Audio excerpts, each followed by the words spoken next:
मेहर करो तृण ते मुहे जाहे, गरीब निवाज ना दूसर तोसो। पूल शिमो हमरी प्रभु आपन, पूलनहार ना कहूँ कहू मोसो। सेव करे तुमरी तिनके, शिन में तन लागत तहम परोसो। या कल में सब काल कृपान की, पारी पुजान को पहरी परोसो। सेव करे तुमरी तिनके, शिन में तन लागत ताम परोसो। या कल में सब काल कृपान की, पारी पुजान को पहरी परोसो। सतनाम श्री वाहिगुरु साहिब जी। पातशाही दसवीं त्वै प्रसाद चलित्र इकानेवा। दोहरा। गोबिंद चंद नरेश के माधव नाल निज मीत, पढ़े व्याकरण शास्त्र खाट कोक सार संगीत। गोबिंद चंद नरेश के माधव नाल निज मीत, पढ़े व्याकरण शास्त्र खाट कोक सार संगीत। वाहिगुरु जी का खालसा वाहिगुरु जी की फतेह। गुरु प्यारी साध संगत जी, आप जी सरवण कर रहे हो ਧੰਨ ਧੰਨ ਸਾਹਿਬ ਸ੍ਰੀ ਗੁਰੂ ਗ੍ਰੰਥ ਸਾਹਿਬ ਮਹਾਰਾਜ ਜੀ ਦੀ ਅਪਾਰ ਰਹਿਮਤ ਅਤੇ ਬਖਸ਼ਿਸ਼ ਦੇ ਨਾਲ ਧੰਨ ਧੰਨ ਸਾਹਿਬ ਸ੍ਰੀ ਗੁਰੂ ਗੋਬਿੰਦ ਸਿੰਘ ਸਾਹਿਬ ਜੀ ਦੀ ਮਹਾਨ ਰਚਨਾ ਸ੍ਰੀ ਦਸਮ ਗ੍ਰੰਥ ਸਾਹਿਬ ਜੀ ਦੀ ਪਾਵਨ ਗੁਰਬਾਣੀ ਸ੍ਰੀ ਚਰਿਤ੍ਰ ਪਾਖਿਆਨ ਦੀ ਲੜੀ ਵਾਰ ਵਿਚਾਰ।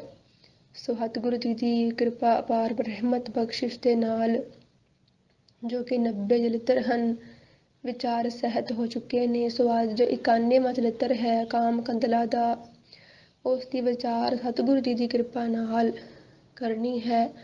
ਸੋ ਗਰੀਬ ਨਵਾਜ ਪਾਤਸ਼ਾਹ ਜੀ ਬਚਨ ਫਰਮਾ ਰਹੇ ਨੇ।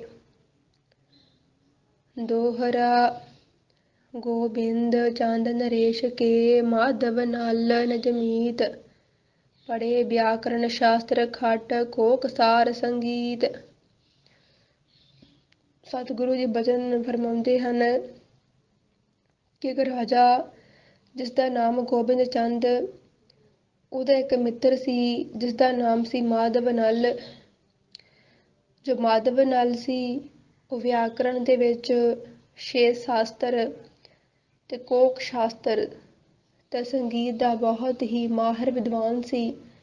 ਬਹੁਤ ਉਸਨੂੰ ਵਿੱਦਿਆ ਵਿੱਚ ਨਿਪੁੰਨਤਾ ਹਾਸਲ ਸੀ, ਬਹੁਤ ਗਿਆਨੀ ਸੀ, ਗਿਆਨਵਾਨ ਸੀ, ਵਿਦਵਤਾ ਬਹੁਤ ਜ਼ਿਆਦਾ ਸੀ ਉਸਦੇ ਪਾਸ। ਚਾਉ ਪਈ ਮਧੁਰ ਮਧੁਰ ਧੁਨ ਬੇਨ ਬਜਾਵੇ, ਜੋ ਕੋ ਤ੍ਰਿਆ ਸਰਵਨਨ ਸੁਨ ਪਾਵੇ। ਜਿਹੜਾ ਮਾਧਵ ਨਲ ਸੀ ਉਹ ਬਹੁਤ ਹੀ ਪਿਆਰਾ ਸੰਗੀਤ ਵਜਾਉਂਦਾ ਸੀ ਕਿ ਮਿੱਠੀ ਧੁਨੀ ਦੇ ਵਿੱਚ ਬੰਸਰੀ ਵਜਾਉਂਦਾ। ਕੋਈ ਵੀ ਇਸਤਰੀ ਜੇਕਰ ਉਹਨੂੰ ਬੰਸਰੀ ਵਜਾਉਂਦਿਆਂ ਹੋਇਆਂ ਆਪਣੇ ਕੰਨਾਂ ਨੂੰ ਦੀ ਬੰਸਰੀ ਦੀ ਆਵਾਜ਼ ਨੂੰ ਕੰਨਾਂ ਨਾਲ ਸੁਣ ਲੈਂਦੀ ਸੀ। ਚਿਤ ਮੈਂ ਅਧਿਕ ਮਤ ਹੋਵੇ ਝੂਲੇ, ਗ੍ਰਹਿ ਕੀ ਸਕਲ ਤਾਹੇ ਹੁਦ ਭੁੱਲੇ। ਤੋ ਇਤਨੀ ਮਾਧਵ ਨਲ ਦੀ ਬੰਸਰੀ ਨੂੰ ਸੁਣ ਕੇ ਇਤਨੀ ਮਸਤ ਹੋ ਜਾਂਦੀ ਸੀ ਕਿ ਉਹ ਆਪਣੇ ਘਰ ਦੀ ਸਾਰੀ ਸੁੱਧ ਬੁੱਧ ਹੀ ਗਵਾ ਬੈਠਦੀ ਸੀ। ਉਸਨੂੰ ਪਤਾ ਹੀ ਨਾ ਚੱਲਦਾ ਸੀ ਕਿ ਮੈਂ ਕਿੱਥੇ ਹਾਂ ਤੇ ਮੈਂ ਕੀ ਕਰ ਰਹੀ ਹਾਂ। ਉਹ ਇਤਨੀ ਉਹਦੀ ਬੰਸਰੀ ਸੁਣ ਕੇ ਹੀ ਮਸਤ ਹੋ ਜਾਂਦੀ ਸੀ ਕਿ ਆਪਣੇ ਆਪ ਦੀ ਹੋਸ਼ੋ ਹਵਾਸ ਗਵਾ ਬੈਠਦੀ ਸੀ। ਕੋਈ ਵੀ ਇਸਤਰੀ ਹੋਵੇ। ਪੁਰਵਾਸੀ ਨ੍ਰਿਪ ਪੈ ਚਲੇ ਆਏ, ਆਏ ਰਾਏ ਤਨ ਬਚਨ ਸੁਣਾਏ। ਤੇ ਨਗਰ ਦੇ ਲੋਕਾਂ ਨੂੰ ਇਸ ਗੱਲ ਦਾ ਹੌਲੀ ਹੌਲੀ ਪਤਾ ਚੱਲਿਆ। ਜੋ ਮਰਦ ਸਨ ਉਹ ਚੱਲ ਕੇ ਰਾਜੇ ਕੋਲ ਆਏ। ਉਹ ਰਾਜੇ ਨੂੰ ਆਖਣ ਲੱਗੇ ਕਹਿ ਮਾਧਵ ਨਲ ਕਉ ਅਬ ਮਾਰੇ ਹੈ, ਨਾ ਤੋ ਜਾ ਕੇ ਦੇਸ਼ ਨੇ ਕਰੇ ਹੈ।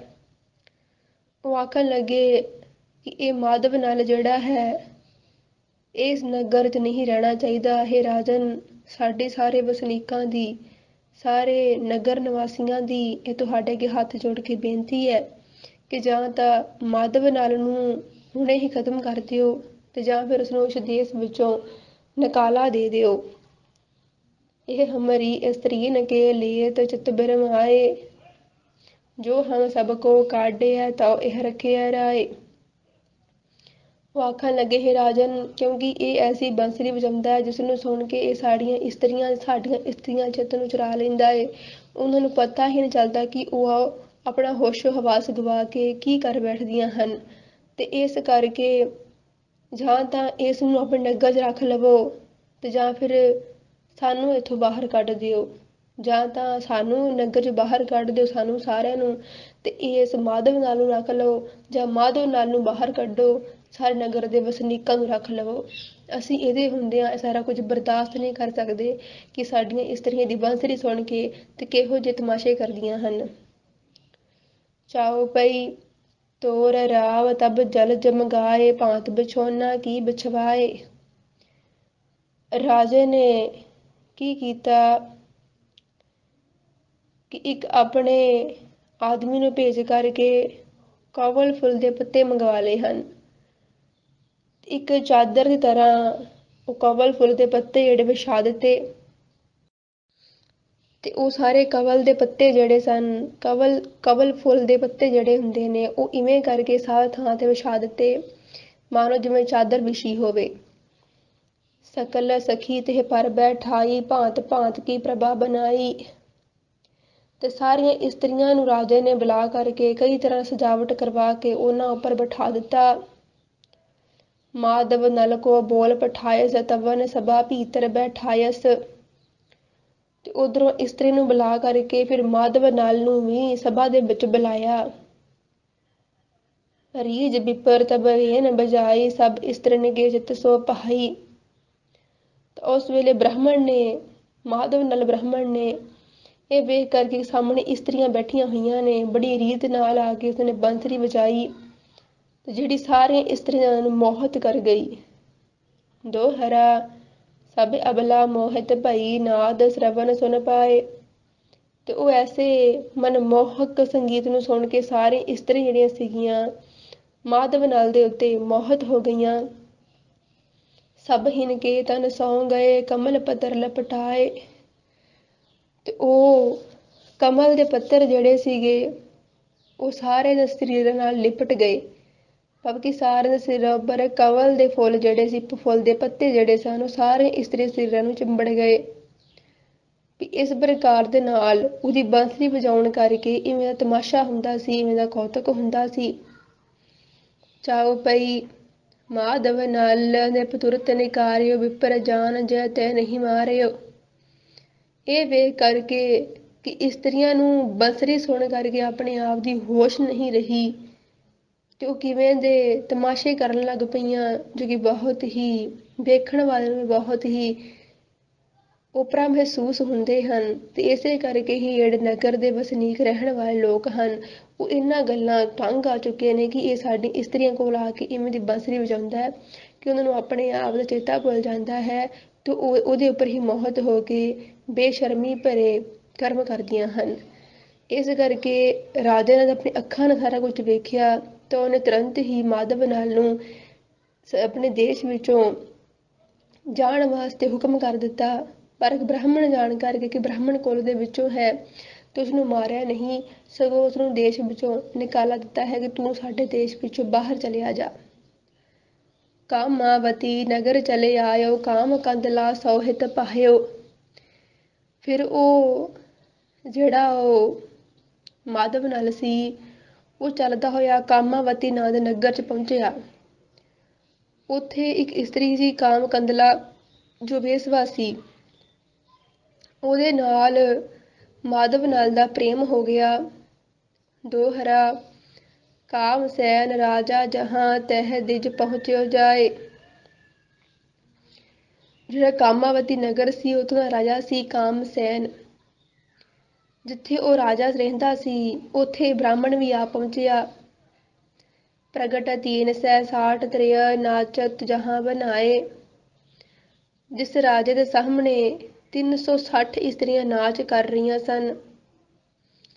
ਚਾਉ ਪਈ ਮਾਧਵ ਤਾਉਨ ਸਭਾ ਮਹਿ ਆਇਓ, ਆਨ ਰਾਵ ਕੋ ਸੀਸ ਝੁਕਾਇਓ। ਤੇ ਮਾਧਵ ਨਾਲ ਬ੍ਰਾਹਮਣ ਵੀ ਉਸੇ ਰਾਜੇ ਦੀ ਸਭਾ ਦੇ ਵਿੱਚ ਆ ਪਹੁੰਚਿਆ ਤੇ ਉਹਨੇ ਆ ਕੇ ਰਾਜੇ ਨੂੰ ਸਿਰ ਨਵਾਇਆ, ਨਮਸਕਾਰ ਕੀਤੀ।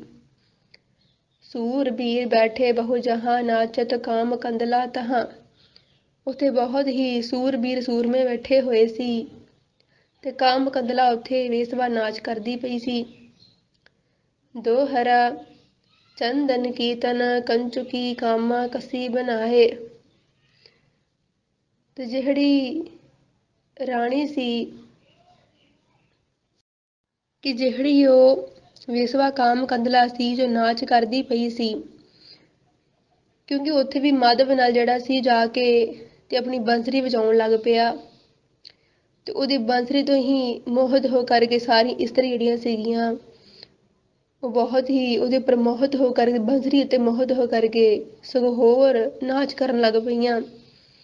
ਤੇ ਜਿਹੜੀ ਉਹ ਕਾਮ ਕੰਦਲਾ ਵੇਸਵਾ ਸੀ ਉਸਨੇ ਆਪਣੇ ਛਾਤੀ ਦੇ ਉੱਤੋਂ ਦੀ ਕਰਕੇ ਚੰਦਨ ਦੀ ਅੰਗੀਆਂ ਬੰਨੀ ਹੋਈ ਸੀ, ਭਾਵ ਕਿ ਜੋ ਉਸਨੇ ਆਪਣੇ ਸਰੀਰ ਤੇ ਵਸਤਰ ਪਹਿਨਿਆ ਸੀ ਉਹਦੇ ਵਿੱਚ ਚੰਦਨ ਦਾ ਵੀ ਛਿੜਕਾਅ ਕੀਤਾ ਹੋਇਆ, ਚੰਦਨ ਉਹਦੇ ਵਿੱਚ ਰੱਖਿਆ ਹੋਇਆ ਸੀ, ਕਸ ਕੇ ਨਾਲ ਬੰਨਿਆ ਹੋਇਆ ਸੀ। ਅੰਗੀਆ ਹੀ ਸਭ ਕੋ ਲਖੇ, ਚੰਦਨ ਲਖਿਓ ਨਾ ਜਾਏ।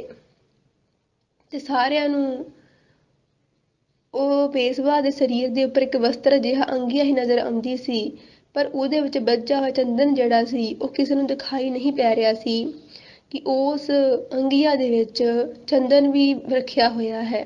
ਇਸ ਗੱਲ ਦਾ ਕਿਸੇ ਨੂੰ ਵੀ ਪਤਾ ਨਹੀਂ ਲੱਗ ਰਿਹਾ ਸੀ, ਪਰ ਅਸਲ ਦੇ ਵਿੱਚ ਉਸ ਵੇਸਵਾ ਨੇ ਜਿੱਥੇ ਆਪਣੇ ਸਰੀਰ ਦੇ ਉੱਪਰ ਅੰਗੀਆ ਪਹਿਨੀ ਹੋਈ ਸੀ ਉਹਦੇ ਵਿੱਚ ਚੰਦਨ ਵੀ ਬੱਝਾ ਹੋਇਆ ਸੀ। ਚੰਦਨ ਕੀ ਲੈ ਬਾਸਨਾ ਭਵਰ ਬੈਠਿਓ ਆਏ। ਚੰਦਨ ਦੀ ਸੁਗੰਧੀ ਲੈਂਦਾ ਹੋਇਆ ਇੱਕ ਉੱਡਦਾ ਉੱਡਦਾ ਭਵਰਾ ਜਿਹੜਾ ਸੀ ਉਹ ਉਸ ਅੰਗੀਆ ਉੱਤੇ ਆ ਕੇ ਬੈਠ ਗਿਆ, ਵੇਸਵਾ ਦੀ ਅੰਗੀਆ ਉੱਤੇ ਆ ਕੇ ਬੈਠ ਗਿਆ। ਸੋ ਤਿਨ ਕੁਛ ਕੀ ਬਾਉ ਤੇ ਦੀਨੋ ਤਾਹੇ ਉਠਾਏ। ਤੇ ਜਿਸਨੂੰ ਕਿ ਉਸ ਵੇਸਵਾ ਨੇ ਕੀ ਕੀਤਾ, ਇਸ ਵੇਲੇ ਭਵਰਾ ਆਇਆ ਤੇ ਉਸ ਵੇਸਵਾ ਨੇ ਜੋ ਨਾਚ ਕਰ ਰਹੀ ਸੀ, ਨੱਚਦੀ ਹੋਈ ਨਹੀਂ ਇਸ ਪ੍ਰਕਾਰ ਆਪਣੇ ਸਰੀਰ ਨੂੰ ਹਿਲਾਇਆ ਤੇ ਹਿਲਾ ਕਰਕੇ ਝਟਕੇ ਦੇ ਨਾਲ ਉਸ ਭਵਰੇ ਨੂੰ ਉਡਾ ਦਿੱਤਾ। ਚਾਉ ਬਈ ਇਹ ਸੋਪੇ ਵਿਪਨੈ ਲਹਿ ਲਿਓ, ਰੀਝ ਜਿਤ ਅਦੇਕ ਚਿਤ ਮਹਿ ਭਇਓ।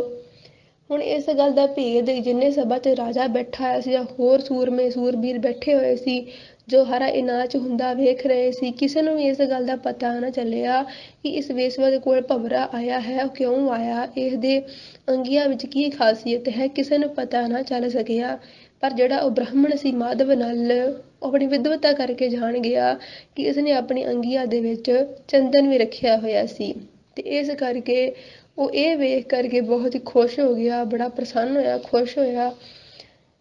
ਹਮੇ ਤਾਂ ਦਰਬ ਨ੍ਰਿਪਤੇ ਜੋ ਲੀਨੋ, ਸੋ ਲੈ ਕਾਮ ਕੰਦ ਲਹਿ ਦੀਨੋ। ਉਹਨੇ ਕੀ ਕੀਤਾ, ਇਸ ਵੇਲੇ ਉਸਨੇ ਬੰਸਰੀ ਵਜਾਈ ਤੇ ਬੰਸਰੀ ਬਹੁਤ ਹੀ ਮਿੱਠੀ ਧੁਨ ਵਜਾਉਣ ਕਰਕੇ ਰਾਜੇ ਨੇ ਖੁਸ਼ ਹੋ ਕੇ ਉਸਨੂੰ ਬਹੁਤ ਸਾਰਾ ਧਨ ਦੌਲਤ, ਕਾਮਸੈਨ ਰਾਜੇ ਨੇ ਬਹੁਤ ਸਾਰਾ ਧਨ ਦੌਲਤ ਜਿਹੜਾ ਸੀ ਉਸ ਨੂੰ ਦਿੱਤਾ ਸੀ। ਮਾਧਵ ਨਲ ਨੂੰ ਬਹੁਤ ਸਾਰਾ ਧਨ ਦੌਲਤ ਖੁਸ਼ੀ ਵਿੱਚ ਆ ਕੇ ਦਿੱਤਾ ਤੇ ਜਿਹੜਾ ਕਿ ਉਸ ਮਾਧਵ ਨਲ ਨਾਂ ਦੇ ਬ੍ਰਾਹਮਣ ਨੇ ਆਪਣੀ ਖੁਸ਼ੀ ਵਿੱਚ ਆ ਕੇ ਕਾਮ ਕੰਦਰਾਂ ਨੂੰ ਸਾਰਾ ਧਨ ਲੁਟਾ ਦਿੱਤਾ। ਦੋਹਰਾ ਅਮੇਤ ਦਰਬ ਹਮ ਜੋ ਦਇਓ, ਸੋ ਇਹ ਦਇਓ ਲੁਟਾਏ। ਰਾਜੇ ਨੇ ਵੇਖਿਆ ਕਿ ਮੈਂ ਖੁਸ਼ ਹੋ ਕੇ ਤੇ ਇਸ ਬ੍ਰਾਹਮਣ ਨੂੰ ਇੰਨਾ ਧਨ ਦੌਲਤ ਇਹਨੂੰ ਬਖਸ਼ਿਸ਼ ਕੀਤਾ, ਇਹਨੂੰ ਦਿੱਤਾ, ਪਰ ਇਸਨੇ ਅੱਗੋਂ ਕੀ ਕੀਤਾ ਕਿ ਸਾਰਾ ਧਨ ਇੱਕ ਵੇਸਵਾ ਨੂੰ ਲੁਟਾ ਛੱਡਿਆ ਹੈ। ਐਸੇ ਵਿਪਰ ਫਜੂਲ ਕੋ ਮੋਹ ਨਾ ਰਾਖਿਓ ਜਾਏ। तो राजा आखन लगा कि ऐसी व्यर्थ फजूल खर्चे करने वाला ब्राह्मण जिहड़ा है वो मेरे को रखिया नहीं जा सकता, क्योंकि मैं जिन्ना तुहानूं धन देवांगा ये तां अगे गां फजूल ढाई जावेगा।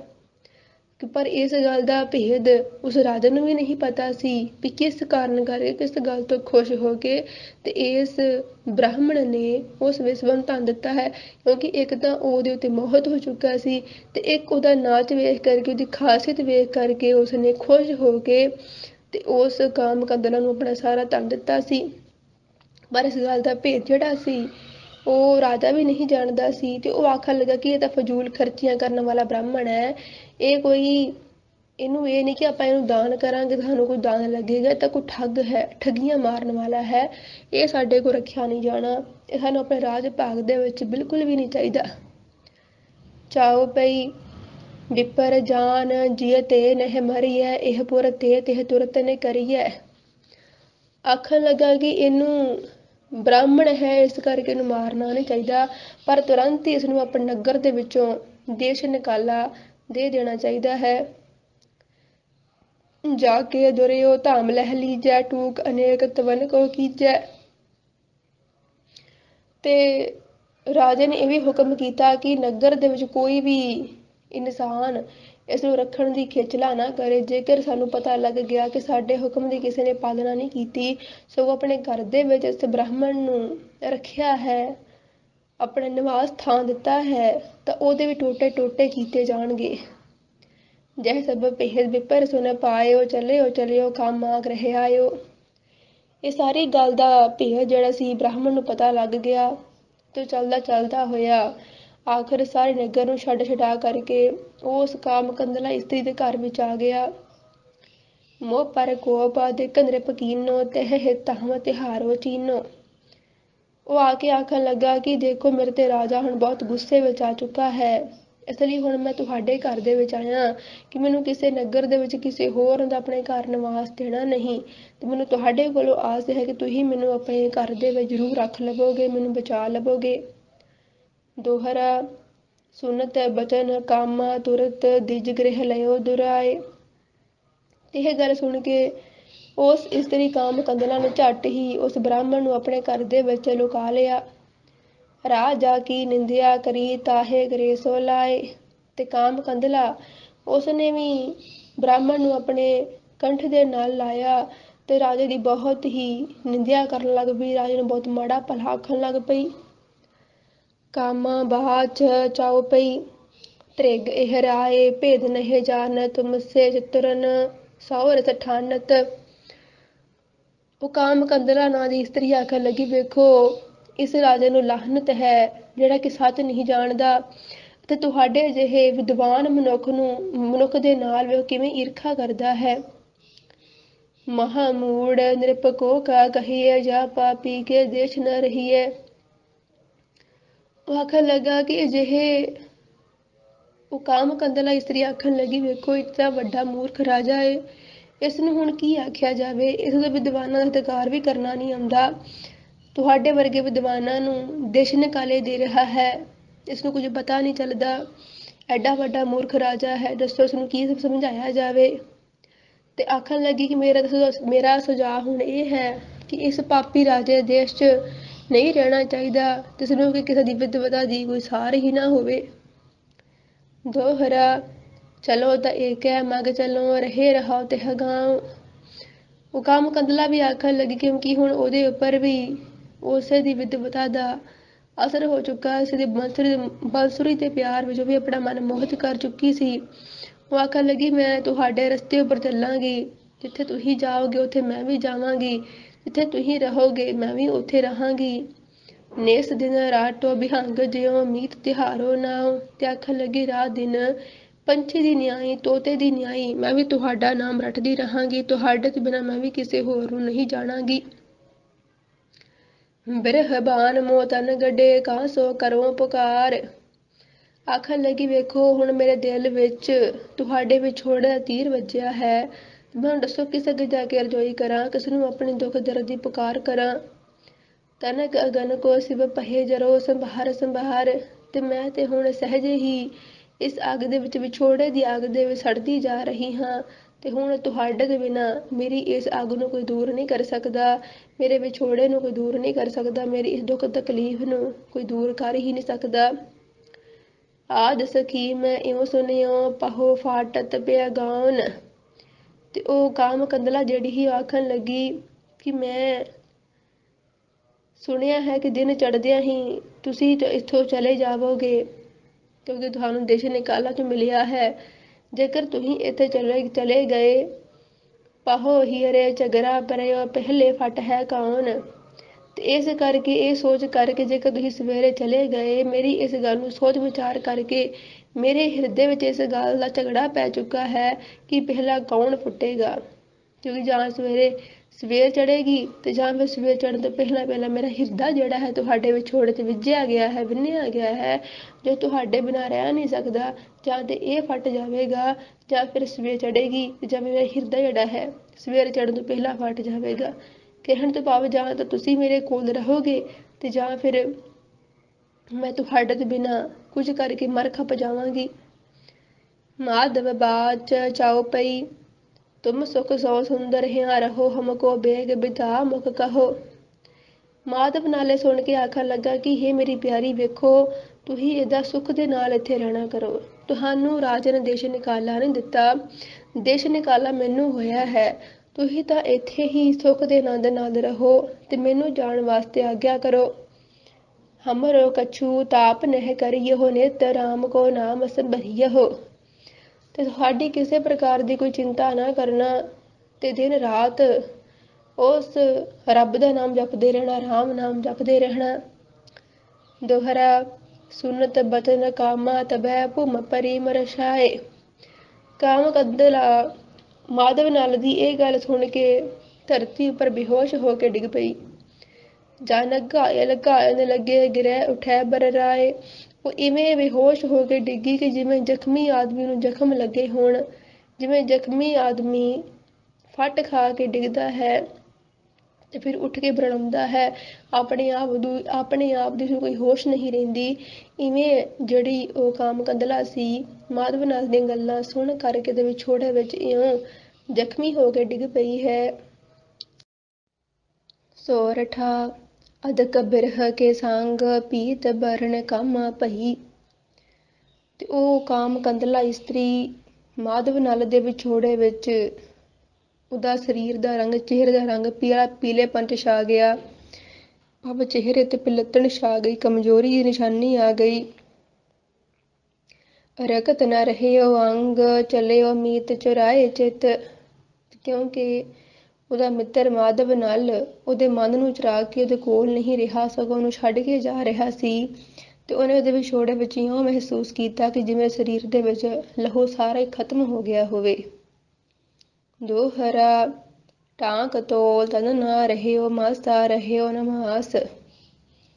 ਤੇ ਟਾਂਕ ਕਿਉਂਕਿ ਪ੍ਰਾਤਨ ਬੋਲੀ ਦੇ ਵਿੱਚ ਜਿਵੇਂ ਹੁਣ 1 ਤੋਲਾ ਵਜਨ, 2 ਤੋਲੇ ਵਜਨ, 3 ਤੋਲਾ ਜਾਂ 4 ਤੋਲੇ ਵਜਨ ਕਿਹਾ ਜਾਂਦਾ, ਤਿਵੇਂ ਹੀ 4 ਤੋਲਾ ਵਜਨ ਹੋਵੇ। ਤੇ ਪਿਛਲੇ ਸਮੇਂ ਦੇ ਵਿੱਚ ਉਸਨੂੰ ਪੁਰਾਣੀ ਬੋਲੀ ਦੇ ਵਿੱਚ, ਪੁਰਾਣੇ ਸਮਿਆਂ ਦੇ ਵਿੱਚ ਟਾਂਗ ਕਿਹਾ ਜਾਂਦਾ ਸੀ। ਕਿ ਉਸ ਕਾਮ ਕੰਦਲਾ ਨੇ ਮਾਧਵ ਨਲ ਦੇ ਵਿਛੋੜੇ 'ਚ ਇਉਂ ਮਹਿਸੂਸ ਕੀਤਾ ਕਿ ਜਿਵੇਂ ਸਰੀਰ ਦਾ ਭਾਰ 4 ਤੋਲੇ ਵੀ ਨਾ ਰਿਹਾ ਹੋਵੇ। ਤੇ ਮਾਸਾ ਭਾਵ ਕਿ 12 ਰੱਤੀਆਂ ਦਾ ਇੱਕ ਮਾਸਾ ਗਿਣਿਆ ਜਾਂਦਾ ਸੀ। ਜਿਵੇਂ ਅੱਜ ਗ੍ਰਾਮ ਕਹਿ ਲੈਂਦੇ ਹਨ, 1 ਗ੍ਰਾਮ, 2 ਗ੍ਰਾਮ, ਜਾਂ ਇਹਨਾਂ ਵਿੱਚ ਗਿਣਤੀ ਮਿਣਤੀ ਹੁੰਦੀ ਹੈ, ਤਿਵੇਂ ਹੀ ਮਾਸਾ ਭਾਵ ਕਿ 12 ਰੱਤੀਆਂ ਦਾ ਇੱਕ ਮਾਸਾ ਹੁੰਦਾ ਸੀ। ਰੰਚਕ ਮਾਤਰ ਵੀ ਕਹਿ ਸਕਦੇ ਹਾਂ ਮਾਸਾ, ਵਰਗੀ ਰੰਚਕ ਭਰ ਵੀ ਉਹਦੇ ਸਰੀਰ ਦੇ ਉੱਪਰ ਮਾਸ ਨਾ ਰਿਹਾ। ਉਹਨੇ ਇਉਂ ਮਹਿਸੂਸ ਕੀਤਾ ਕਿ ਜਿਹੜੇ ਸਰੀਰ ਦੇ ਅੰਗ ਹਨ ਕਮਜ਼ੋਰ ਹੋ ਗਏ ਨੇ, ਲਹੂ ਮਾਨੋ ਕਿ ਮੁੱਕ ਹੀ ਗਿਆ ਹੋਵੇ, ਸਰੀਰ ਦੇ ਵਿੱਚ ਬਿਲਕੁਲ ਜਾਨ ਹੀ ਨਾ ਰਹੀ ਹੋਵੇ। ਇਉਂ ਵਿਛੋੜੇ ਵਿੱਚ, ਮਾਧਵ ਨਲ ਦੇ ਵਿਛੋੜੇ ਵਿੱਚ ਕਾਮ ਕੰਦਲਾ ਆਪਣੇ ਆਪ ਨੂੰ ਇਉਂ ਮਹਿਸੂਸ ਕਰ ਰਹੀ ਸੀ। ਬਿਰਹਨ ਕੋ ਤੀਨੋਂ ਪਲੇ ਹਾੜ ਚਾਮ ਅਰ ਸਵਾਸ। ਜਿਹੜੀ ਵਿਛੋੜੇ ਵਾਲਾ ਇਨਸਾਨ ਹੁੰਦਾ ਏ, ਆਖਦੇ ਹਨ ਕਿ ਉਹਦੇ ਵਾਸਤੇ ਹੀ ਭਲਾ ਹੈ ਕਿ ਉਹਦੇ ਕੋਲ ਹੱਡੀਆਂ, ਚੰਮ ਅਤੇ ਸਵਾਸ ਹੀ ਰਹਿ ਜਾਂਦੇ ਹਨ। ਕਿਉਂਕਿ ਉਹਦਾ ਸਰੀਰ ਜਿਹੜਾ ਹੈ ਵਿਛੋੜੇ ਦੇ ਵਿੱਚ ਹੀ ਸੁੱਕ ਜਾਂਦਾ, ਆਪਣੇ ਪਿਆਰੇ ਦੇ ਵਿਛੋੜੇ ਵਿੱਚ ਹੀ ਸੁੱਕ ਜਾਂਦਾ ਹੈ।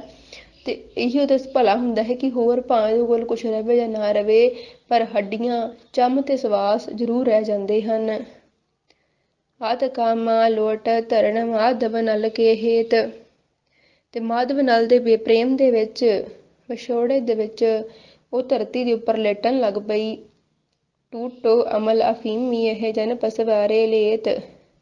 ਉਹ ਇਵੇਂ ਮਾਧਵ ਨਲ ਦੇ ਵਿਛੋੜੇ ਵਿੱਚ ਇਉਂ ਲੇਟਦੀ ਹੈ ਕਾਮ ਕੰਦਲਾ ਕਿ ਜਿਵੇਂ ਇੱਕ ਅਫੀਮ ਖਾਣ ਵਾਲਾ ਜੋ ਪੋਸਤੀ ਹੈ, ਨਸ਼ੇੜੀ ਹੈ, ਜਿਵੇਂ ਨਸ਼ਾ ਟੁੱਟਣ ਤੇ ਉਹ ਉਵਾਸੀਆਂ ਲੈਂਦਾ ਹੈ, ਕਮਜ਼ੋਰੀ ਮਹਿਸੂਸ ਕਰਦਾ ਹੈ, ਇਵੇਂ ਹੀ ਉਸ ਇਸਤਰੀ ਦੀ ਹਾਲਤ ਬਣ ਚੁੱਕੀ ਸੀ। ਮਿਲਤ ਨੈਣ ਨਹਿ ਰਹਿ ਸਕਤ, ਜਾਨਤ ਪ੍ਰੀਤ ਪਤੰਗ। ਤੇ ਉਹ ਹੁਣ ਮਾਧਵ ਨਾਲ ਨੂੰ ਮਿਲੇ ਤੋਂ ਬਿਨਾਂ ਰਹਿ ਨਹੀਂ ਸਕਦੀ ਸੀ। ਜਿਵੇਂ ਕਿ ਐਸੀ ਪ੍ਰੀਤ ਨੂੰ ਪਤੰਗਾ ਹੀ ਜਾਣਦਾ ਹੈ। ਜਿਹੜਾ ਪਤੰਗਾ ਅੱਗ ਦੀ ਬਲਦੀ ਹੋਈ ਸ਼ਮਾ ਨੂੰ ਮਿਲੇ ਤੋਂ ਬਿਨਾਂ ਰਹਿ ਨਹੀਂ ਸਕਦਾ। ਛੂਟਤ ਬਿਰਹ ਵਿਯੋਗ ਤੇ ਹੋਮ ਤੇ ਆਪਣੋ ਅੰਗ। ਜਿਵੇਂ ਪਤੰਗਾ ਜਿਹੜਾ ਹੁੰਦਾ ਉਸਨੂੰ ਪਤਾ ਹੁੰਦਾ ਹੈ ਕਿ ਇਸ ਲਾਈਟ ਨੇ, ਇਸ ਜੋ ਸ਼ਮਾ ਜੋ ਬਲ ਰਹੀ ਹੈ, ਇਸਨੇ ਮੈਨੂੰ ਸਾੜ ਕੇ ਸੁਆਹ ਕਰ ਦੇਣਾ ਏ, ਪਰ ਫਿਰ ਵੀ ਉਹ ਆਪਣੇ ਪ੍ਰਕਾਸ਼ ਨਾਲ, ਚਾਨਣ ਨਾਲ ਇਤਨਾ ਪ੍ਰੇਮ ਕਰਦਾ ਹੈ ਕਿ ਉਹਦੇ ਤੋਂ ਆਪਣਾ ਆਪ ਕੁਰਬਾਨ ਕਰ ਦਿੰਦਾ ਹੈ। ਦੱਸਦੇ ਹਨ ਕਿ ਜਿਹੜੀ ਪ੍ਰੀਤ ਉਸ ਇਸਤਰੀ ਦੇ ਅੰਦਰ ਲੱਗ ਚੁੱਕੀ ਸੀ, ਬਿਰਹਾ ਲੱਗ ਚੁੱਕਾ ਸੀ, ਉਸ ਪਤੰਗਾ ਹੀ ਜਾਣਦਾ ਹੈ ਕਿ ਜਿਹੜਾ ਆਪਣੇ ਆਪ ਨੂੰ ਉਹ ਸ਼ਮਾ ਦੇ ਉੱਪਰ ਸੜ ਕੇ ਸਵਾਹ ਤਾਂ ਕਰ ਲੈਂਦਾ ਏ, ਪਰ ਆਪਣੀ ਪ੍ਰੀਤ ਨਿਭਾਉਣੋਂ ਨਹੀਂ ਹਟਦਾ। ਕਾਮਾ ਬਾਚ ਛਾਉ ਪਈ, ਖੰਡ ਖੰਡ ਕੈ ਤੀਰਥ ਕਰਹੁ, ਬਾਰ ਅਨੇਕ ਆਗ ਮੈਂ ਬਰਹੁ। ਜੋ ਕਾਮ ਕੰਦਲਾ ਮਾਧਵ ਨਾਲ ਨੂੰ ਆਖਣ ਲੱਗੀ ਕਿ ਮੈਂ ਤੁਹਾਡੇ ਵਿਛੋੜੇ ਵਿੱਚ ਸਾਰੀ ਧਰਤੀ ਦੀ ਯਾਤਰਾ ਕਰਾਂਗੀ, ਜਿੱਥੇ ਤੁਸੀਂ ਜਾਓਗੇ ਮੈਂ ਤੁਹਾਨੂੰ ਲੱਭ ਲਿਆਵਾਂਗੀ, ਤੇ ਫਿਰ ਮੈਂ ਅਨੇਕਾਂ ਵਾਰ ਤੁਹਾਡੇ ਵਿਛੋੜੇ ਵਿੱਚ ਅੱਗ ਦੇ ਵਿੱਚ ਸੜ ਕੇ ਮਰ ਜਾਵਾਂਗੀ। ਕਾਂਸੀ ਬਿਖੈ ਕਰਵਤ ਹੈ ਪੈ ਹੋਂ, ਢੂੰਡ ਮੀਤ ਕੋ ਤਉ ਲੈ ਹਉ। ਤੇ ਆਖਣ ਲੱਗੀ ਕਿ ਜਿਵੇਂ ਕਾਂਸ਼ੀ ਵਿੱਚ ਲੋਕ ਕਰਵਤ ਲੈ ਲੈਂਦੇ ਹਨ, ਹੁਣ ਜੋ ਇਹ ਕਾਂਸ਼ੀ 'ਚ ਕਰਵਤ ਲੈਣਾ ਸੀ ਤਾਂ ਕੀ ਮਤਲਬ ਸੀ ਕਿ ਜੋ ਬ੍ਰਾਹਮਣ ਲੋਕ ਸਨ ਉਹਨਾਂ ਨੇ ਇੱਕ ਕਰਮਕਾਂਡ ਪਖੰਡ ਜਿਹਾ ਬਣਾਇਆ ਹੋਇਆ ਸੀ ਕਿ ਜਿਹੜਾ ਵੀ ਇਨਸਾਨ ਆਪਣਾ ਸਾਰਾ ਘਰ ਬਾਰ ਲੁਟਾ ਕਰਕੇ, ਦਾਨ ਪੁੰਨ ਕਰਕੇ ਬ੍ਰਾਹਮਣਾਂ ਨੂੰ, ਤੇ ਫਿਰ ਉਹ ਕਾਂਸ਼ੀ ਵਿੱਚ ਆ ਕੇ ਆਰੇ ਨਾਲ ਆਪਣਾ ਸਿਰ ਕਟਵਾ ਲੈਂਦਾ ਹੈ, ਤੇ ਉਹਨੂੰ ਫਿਰ ਉਹਦੇ ਸਾਰੇ ਹੀ ਜਨਮਾਂ ਜਨਮਾਂਤਰਾਂ ਦੇ ਪਾਪ ਜਿਹੜੇ ਹਨ ਉਹ ਕੱਟੇ ਜਾਂਦੇ ਨੇ, ਮੁਕਤ ਹੋ ਜਾਂਦਾ ਹੈ ਤੇ ਸ਼ਿਵਪੁਰੀ ਜਿਸ ਨੂੰ ਪ੍ਰਾਪਤੀ ਹੁੰਦੀ ਹੈ। ਇਵੇਂ ਕਰਕੇ ਬ੍ਰਾਹਮਣ ਲੋਕਾਂ ਨੇ ਆਮ ਲੋਕਾਂ ਦੇ ਵਿੱਚ ਪਖੰਡ ਫੈਲਾਇਆ ਹੋਇਆ ਸੀ, ਜਿਸ ਕਰਕੇ ਬਹੁਤ ਸਾਰੇ ਲੋਕਾਂ ਨੇ ਐਸੇ ਪਖੰਡ ਦੇ ਅਧੀਨ ਹੋ ਕਰਕੇ ਆਪਣਾ ਜਨਮ ਮਰਨ ਮਿਟਾਉਣ ਵਾਸਤੇ ਆਪਣਾ ਸਾਰਾ ਕੁਝ ਦਾਨ ਪੁੰਨ ਕਰਕੇ ਲੁਟਾ ਦਿੱਤਾ, ਬ੍ਰਾਹਮਣਾਂ ਨੂੰ ਲੁਟਾ ਦਿੱਤਾ, ਤੇ ਉਸ ਤੋਂ ਬਾਅਦ ਆਪਣਾ ਸਿਰ ਕਾਂਸ਼ੀ ਵਿੱਚ ਆ ਕੇ ਕਟਵਾ ਲਿਆ। ਸੋ ਇਸ ਪਖੰਡ ਦੇ ਦਿਨ ਬਹੁਤ ਸਾਰੇ ਲੋਕ ਆਏ। ਤਿਵੇਂ ਹੀ ਉਹ ਜਿਹੜੀ ਇਸਤਰੀ ਸੀ ਉਹ ਵੀ ਆਖਣ ਲੱਗੀ ਕਿ ਜੇ ਤੁਸੀਂ ਮੈਨੂੰ ਛੱਡ ਕੇ ਜਾਂਦੇ ਹੋ ਮੈਂ ਤੁਹਾਡੇ ਵਿਛੋੜੇ 'ਚ ਕਰਵਤ ਲੈ ਲਵਾਂਗੀ। ਹੇ ਮਿੱਤਰ, ਮੈਂ ਤੁਹਾਨੂੰ ਕਿਤੋਂ ਵੀ ਕਿਵੇਂ ਵੀ ਕਰਕੇ ਲੱਭਾਂ, ਮੈਂ ਤੁਹਾਨੂੰ ਜ਼ਰੂਰ ਲੱਭ ਲਵਾਂਗੀ। ਅੜਿੱਲ ਜਹਾਂ ਪਿਰਵਾ ਚੱਲੇ, ਪ੍ਰਾਣ ਤਿਤ ਹੀ ਚੱਲੇ।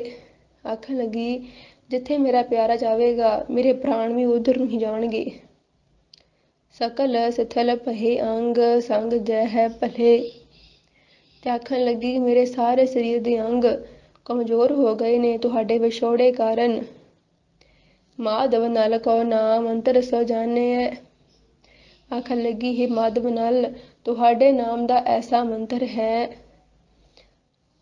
ਹਉ ਜਾਤੋ ਲਗਤੋ ਚਾਟ ਸਤ ਕਰ ਮਾਨਿਐ, ਜਿਸ ਦੇ ਲੱਗਣ ਕਰਕੇ ਮੇਰਾ ਮਨ ਵੇਖੋ ਸੰਸਾਰ ਤੋਂ ਉਚਾਟ ਹੋ ਗਿਆ ਹੈ। ਮੈਨੂੰ ਇਸ ਸੰਸਾਰ ਦੇ ਵਿੱਚ ਕੋਈ ਵੀ ਚੀਜ਼ ਭਾਉਂਦੀ ਨਹੀਂ, ਤੁਹਾਡੇ ਤੋਂ ਬਿਨਾਂ ਮੈਨੂੰ ਹੋਰ ਕੁਛ ਵੀ ਧਰਤੀ ਉੱਪਰ ਚੰਗਾ ਨਹੀਂ ਲੱਗਦਾ, ਤੇ ਮੇਰੀ ਇਸ ਗੱਲ ਨੂੰ ਸੱਚ ਕਰਕੇ ਤੁਸੀਂ ਮੰਨਣਾ ਕਰੋ। ਦੋਹਰਾ ਜੋ ਤੁਮਰੀ ਬਾਂਛਾ ਕਰਤ, ਪ੍ਰਾਨ ਹਰੈ ਜਮ ਮੋਹੇ। ਤੇ ਆਖਣ ਲੱਗੀ ਜੇ ਤੁਹਾਡੀ ਇੱਛਾ ਦੇ ਵਿੱਚ, ਜੇ ਤੁਹਾਡੀ ਪ੍ਰਾਪਤੀ ਦੀ ਇੱਛਾ ਹੋਵੇ, ਤੁਹਾਡੇ ਪ੍ਰੇਮ ਦੇ ਵਿੱਚ ਯਮ ਰਾਜ ਆ ਕੇ ਮੇਰੇ ਪ੍ਰਾਣ ਵੀ ਕੱਢ ਲਵੇਗਾ। ਮਰੇ ਪ੍ਰਾਤ ਚੁੜੈਲ ਹਵੈ, ਚਮਕ ਚਿਤੈ ਹੋ ਤੋਹੇ। ਤੇ ਆਖਣ ਲੱਗੀ ਫਿਰ ਵੀ ਮੈਂ ਮਰਨ ਦੇ ਪਿੱਛੋਂ ਤੁਹਾਨੂੰ ਚੁੜੇਲ ਬਣ ਕੇ ਘੁੰਮਦੀ ਹੋਈ ਆਖਰ ਤੁਹਾਨੂੰ ਚੇਤਾ ਕਰਦੀ ਹੋਈ ਲੱਭ ਹੀ ਲਵਾਂਗੀ। ਬਰੀ ਬਿਰਹ ਕੀ ਆਗ ਮੈਂ ਜਰੀ ਰਖੈ ਹਉ ਨਾਉ। ਤੇ ਮੈਂ ਇਸ ਵਿਛੋੜੇ ਦੀ ਅੱਗ ਵਿੱਚ ਸੜਦੀ ਹੋਈ ਆਪਣਾ ਨਾਮ ਸੜੀ ਰੱਖ ਲਵਾਂਗੀ। ਭਾਂਤ ਜਰੀ ਕੀ ਬਰੀ ਕੀ ਢਿੱਗ ਤੇ ਕਬਹੂ ਨਾ ਜਾਊ। ਤੇ ਮੈਂ ਤੁਹਾਡੇ ਤੋਂ ਦੂਰ ਕਦੇ ਨਹੀਂ ਜਾਵਾਂਗੀ, ਜਿੰਨੇ ਮਰਜ਼ੀ ਮੈਨੂੰ ਦੁੱਖ ਤੇ ਕਸ਼ਟ ਝੱਲਣੇ ਪੈ ਜਾਣ, ਪਰ ਮੈਂ ਤੁਹਾਡਾ ਸਾਥ ਛੱਡ ਕੇ ਕਿਤੇ ਨਹੀਂ ਜਾਵਾਂਗੀ। ਸਾਚ ਕਹਿਤ ਹੈ ਬਿਰਹਨੀ ਰਹੀ ਪ੍ਰੇਮ ਸੋ ਪਾਗ, ਡਰਤ ਬਿਰਹ ਕੀ ਅਗਨ ਸੋ ਜਰਤ ਕਾਠ ਕੀ ਆਗ। ਤੇ ਇਉਂ ਫਿਰ ਉਹ ਕਾਮ ਕੰਦਲਾ ਆਖਣ ਲੱਗੀ ਕਿ ਇਹ ਮੈਂ ਸੱਚ ਗੱਲ ਆਖੀ ਹੈ ਕਿ ਜਿਹੜੀ ਪ੍ਰੇਮ ਦੇ ਨਾਲ ਵਿਛੋੜੇ ਦੀ ਅੱਗ ਮਿਲਦੀ ਹੈ, ਕਿ ਜਿਵੇਂ ਤੁਸੀਂ ਮੈਨੂੰ ਹੁਣ ਪ੍ਰੇਮ ਦੇ ਨਾਲ ਛੱਡ ਕੇ ਜਾ ਰਹੇ ਹੋ। ਇੱਕ ਤਾਂ ਹੁੰਦਾ ਕਿ ਨਾ ਧੋਖਾ ਹੋ ਜਾਂਦਾ ਹੈ, ਕੋਈ ਛਲ ਕਪਟ ਕਰਕੇ ਚਲਾ ਜਾਂਦਾ ਹੈ, ਪਰ ਤੁਸੀਂ ਮੈਨੂੰ ਪ੍ਰੇਮ ਕਰਦੇ ਹੋ, ਮੈਂ ਵੀ ਤੁਹਾਨੂੰ ਪ੍ਰੇਮ ਕਰਦੀ ਹਾਂ, ਪਰ ਤੁਸੀਂ ਫਿਰ ਮੈਨੂੰ ਰਾਜੇ ਡਰ ਕਰਕੇ ਛੱਡ ਕੇ ਜਾ ਰਹੇ ਹੋ, ਬਾਦਸ਼ਾਹ ਡਰ ਕਰਕੇ। ਇਹ ਮੈਨੂੰ ਪ੍ਰੇਮ ਦੇ ਨਾਲ ਵਿਛੋੜੇ ਦੀ ਅੱਗ ਮਿਲੀ ਹੈ, ਤੇ ਇਹ ਪ੍ਰੇਮ ਰੂਪੀ ਵਿਛੋੜੇ ਦੀ ਅੱਗ ਉਵੇਂ ਹੀ ਭੜਕਦੀ ਹੈ ਜਿਵੇਂ ਕਿ ਲੱਕੜੀ ਦੀ ਅੱਗ ਭੜਕ ਉੱਠਦੀ ਹੈ। ਤਬ ਮਾਧਵ ਨਲ ਉੱਠ ਚੱਲਿਓ, ਭਇਓ ਪਵਨ ਕੋ ਭੇਸ। ਤੇ ਇਉਂ ਕਾਮ ਕੰਦਲਾਂ ਦੀਆਂ ਗੱਲਾਂ ਸੁਣ ਕੇ ਆਖਰ ਮਾਧਵ ਨਲ ਨੇ ਫੈਸਲਾ ਕੀਤਾ ਤੇ ਰਾਜ ਦੇ ਡਰ ਨੂੰ ਆਪਣੇ ਹਿਰਦੇ 'ਚ ਰੱਖ ਕੇ ਛੇਤੀ ਹੀ ਉੱਥੋਂ ਉੱਠ ਤੁਰਿਆ ਹੈ। ਜਸ ਧੁਨ ਸੁਨ ਸਿਰ ਧੁਨ ਗਇਓ, ਬਿਕਰਮ ਜਹਾਂ ਨਰੇਸ਼। ਤੇ ਹਵਾ ਜਿਵੇਂ ਹਵਾ ਤੇਜ਼ ਚੱਲਦੀ ਹੈ, ਇਵੇਂ ਤੇਜ਼ੀ ਨਾਲ ਚੱਲਦਾ ਹੋਇਆ ਉਹ ਮਾਧਵ ਨਲ ਉੱਥੇ ਪਹੁੰਚਿਆ ਹੈ ਜਿੱਥੇ ਕਿ ਬਿਕਰਮਾਜੀਤ ਰਾਜਾ ਰਾਜ ਕਰਦਾ ਸੀ। ਚਾਉ ਪਈ ਬਿਕਰਮ ਜਹਾਂ ਨਿਤ ਚਲ ਆਵੈ, ਪੂਜਾ ਗੌਰ ਜਾ ਕਉ ਗ੍ਰਹਿ ਜਾਵੈ। ਜਿੱਥੇ ਕਿ ਬਿਕਰਮ ਰਾਜਾ ਰੋਜ਼ ਹੀ ਆਂਦਾ ਸੀ ਤੇ ਗੌਰੀ ਦੀ ਪੂਜਾ ਕਰਕੇ ਘਰ ਨੂੰ ਜਾਂਦਾ ਸੀ। ਮੰਦਰ ਊਤ ਜਾ ਫਹਰਾਹੀ, ਫਟ ਕੰਚ ਲਖ ਤਾਹੇ ਲੈ ਜਾਹੀ।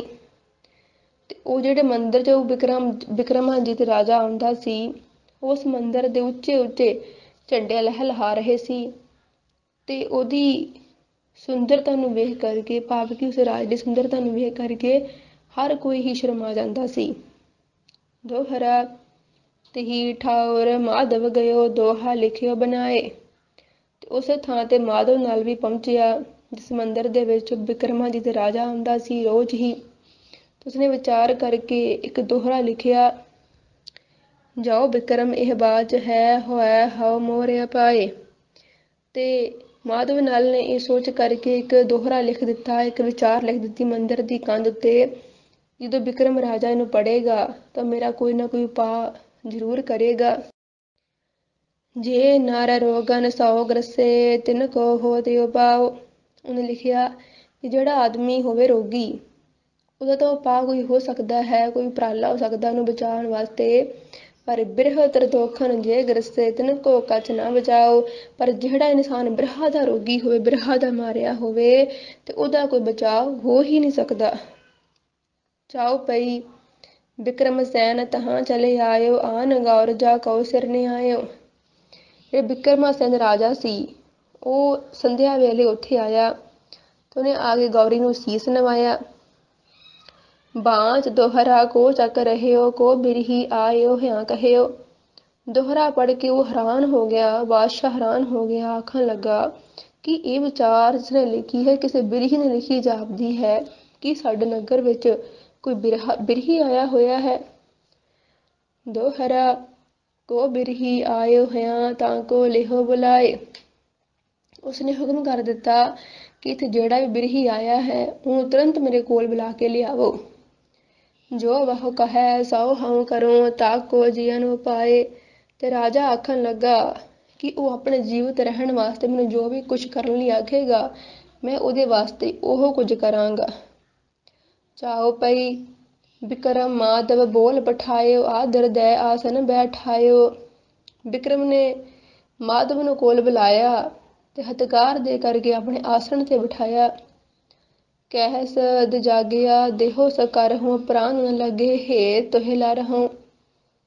ਉਹ ਆਖਣ ਲੱਗਾ, ਬਿਕਰਮਾਜੀਤ ਰਾਜਾ ਆਖਣ ਲੱਗਾ ਕਿ ਹੇ ਬ੍ਰਾਹਮਣ, ਜੋ ਤੁਸੀਂ ਮੈਨੂੰ ਹੁਕਮ ਕਰੋਗੇ ਮੈਂ ਉਹੀ ਕਰਾਂਗਾ, ਤੇ ਤੁਹਾਡੇ ਪ੍ਰਾਣ ਬਚਾਉਣ ਵਾਸਤੇ ਮੈਂ ਲੜਾਈ ਕਰਨ ਨੂੰ, ਜੰਗ ਕਰਨ ਲਈ ਵੀ ਤਿਆਰ ਹਾਂ। ਜਬ ਮਾਧਵ ਕਹਿ ਭੇਦ ਸੁਨਾਇਓ, ਤਾ ਬਿਕਰਮ ਸਭ ਸੈਨ ਬੁਲਾਇਓ।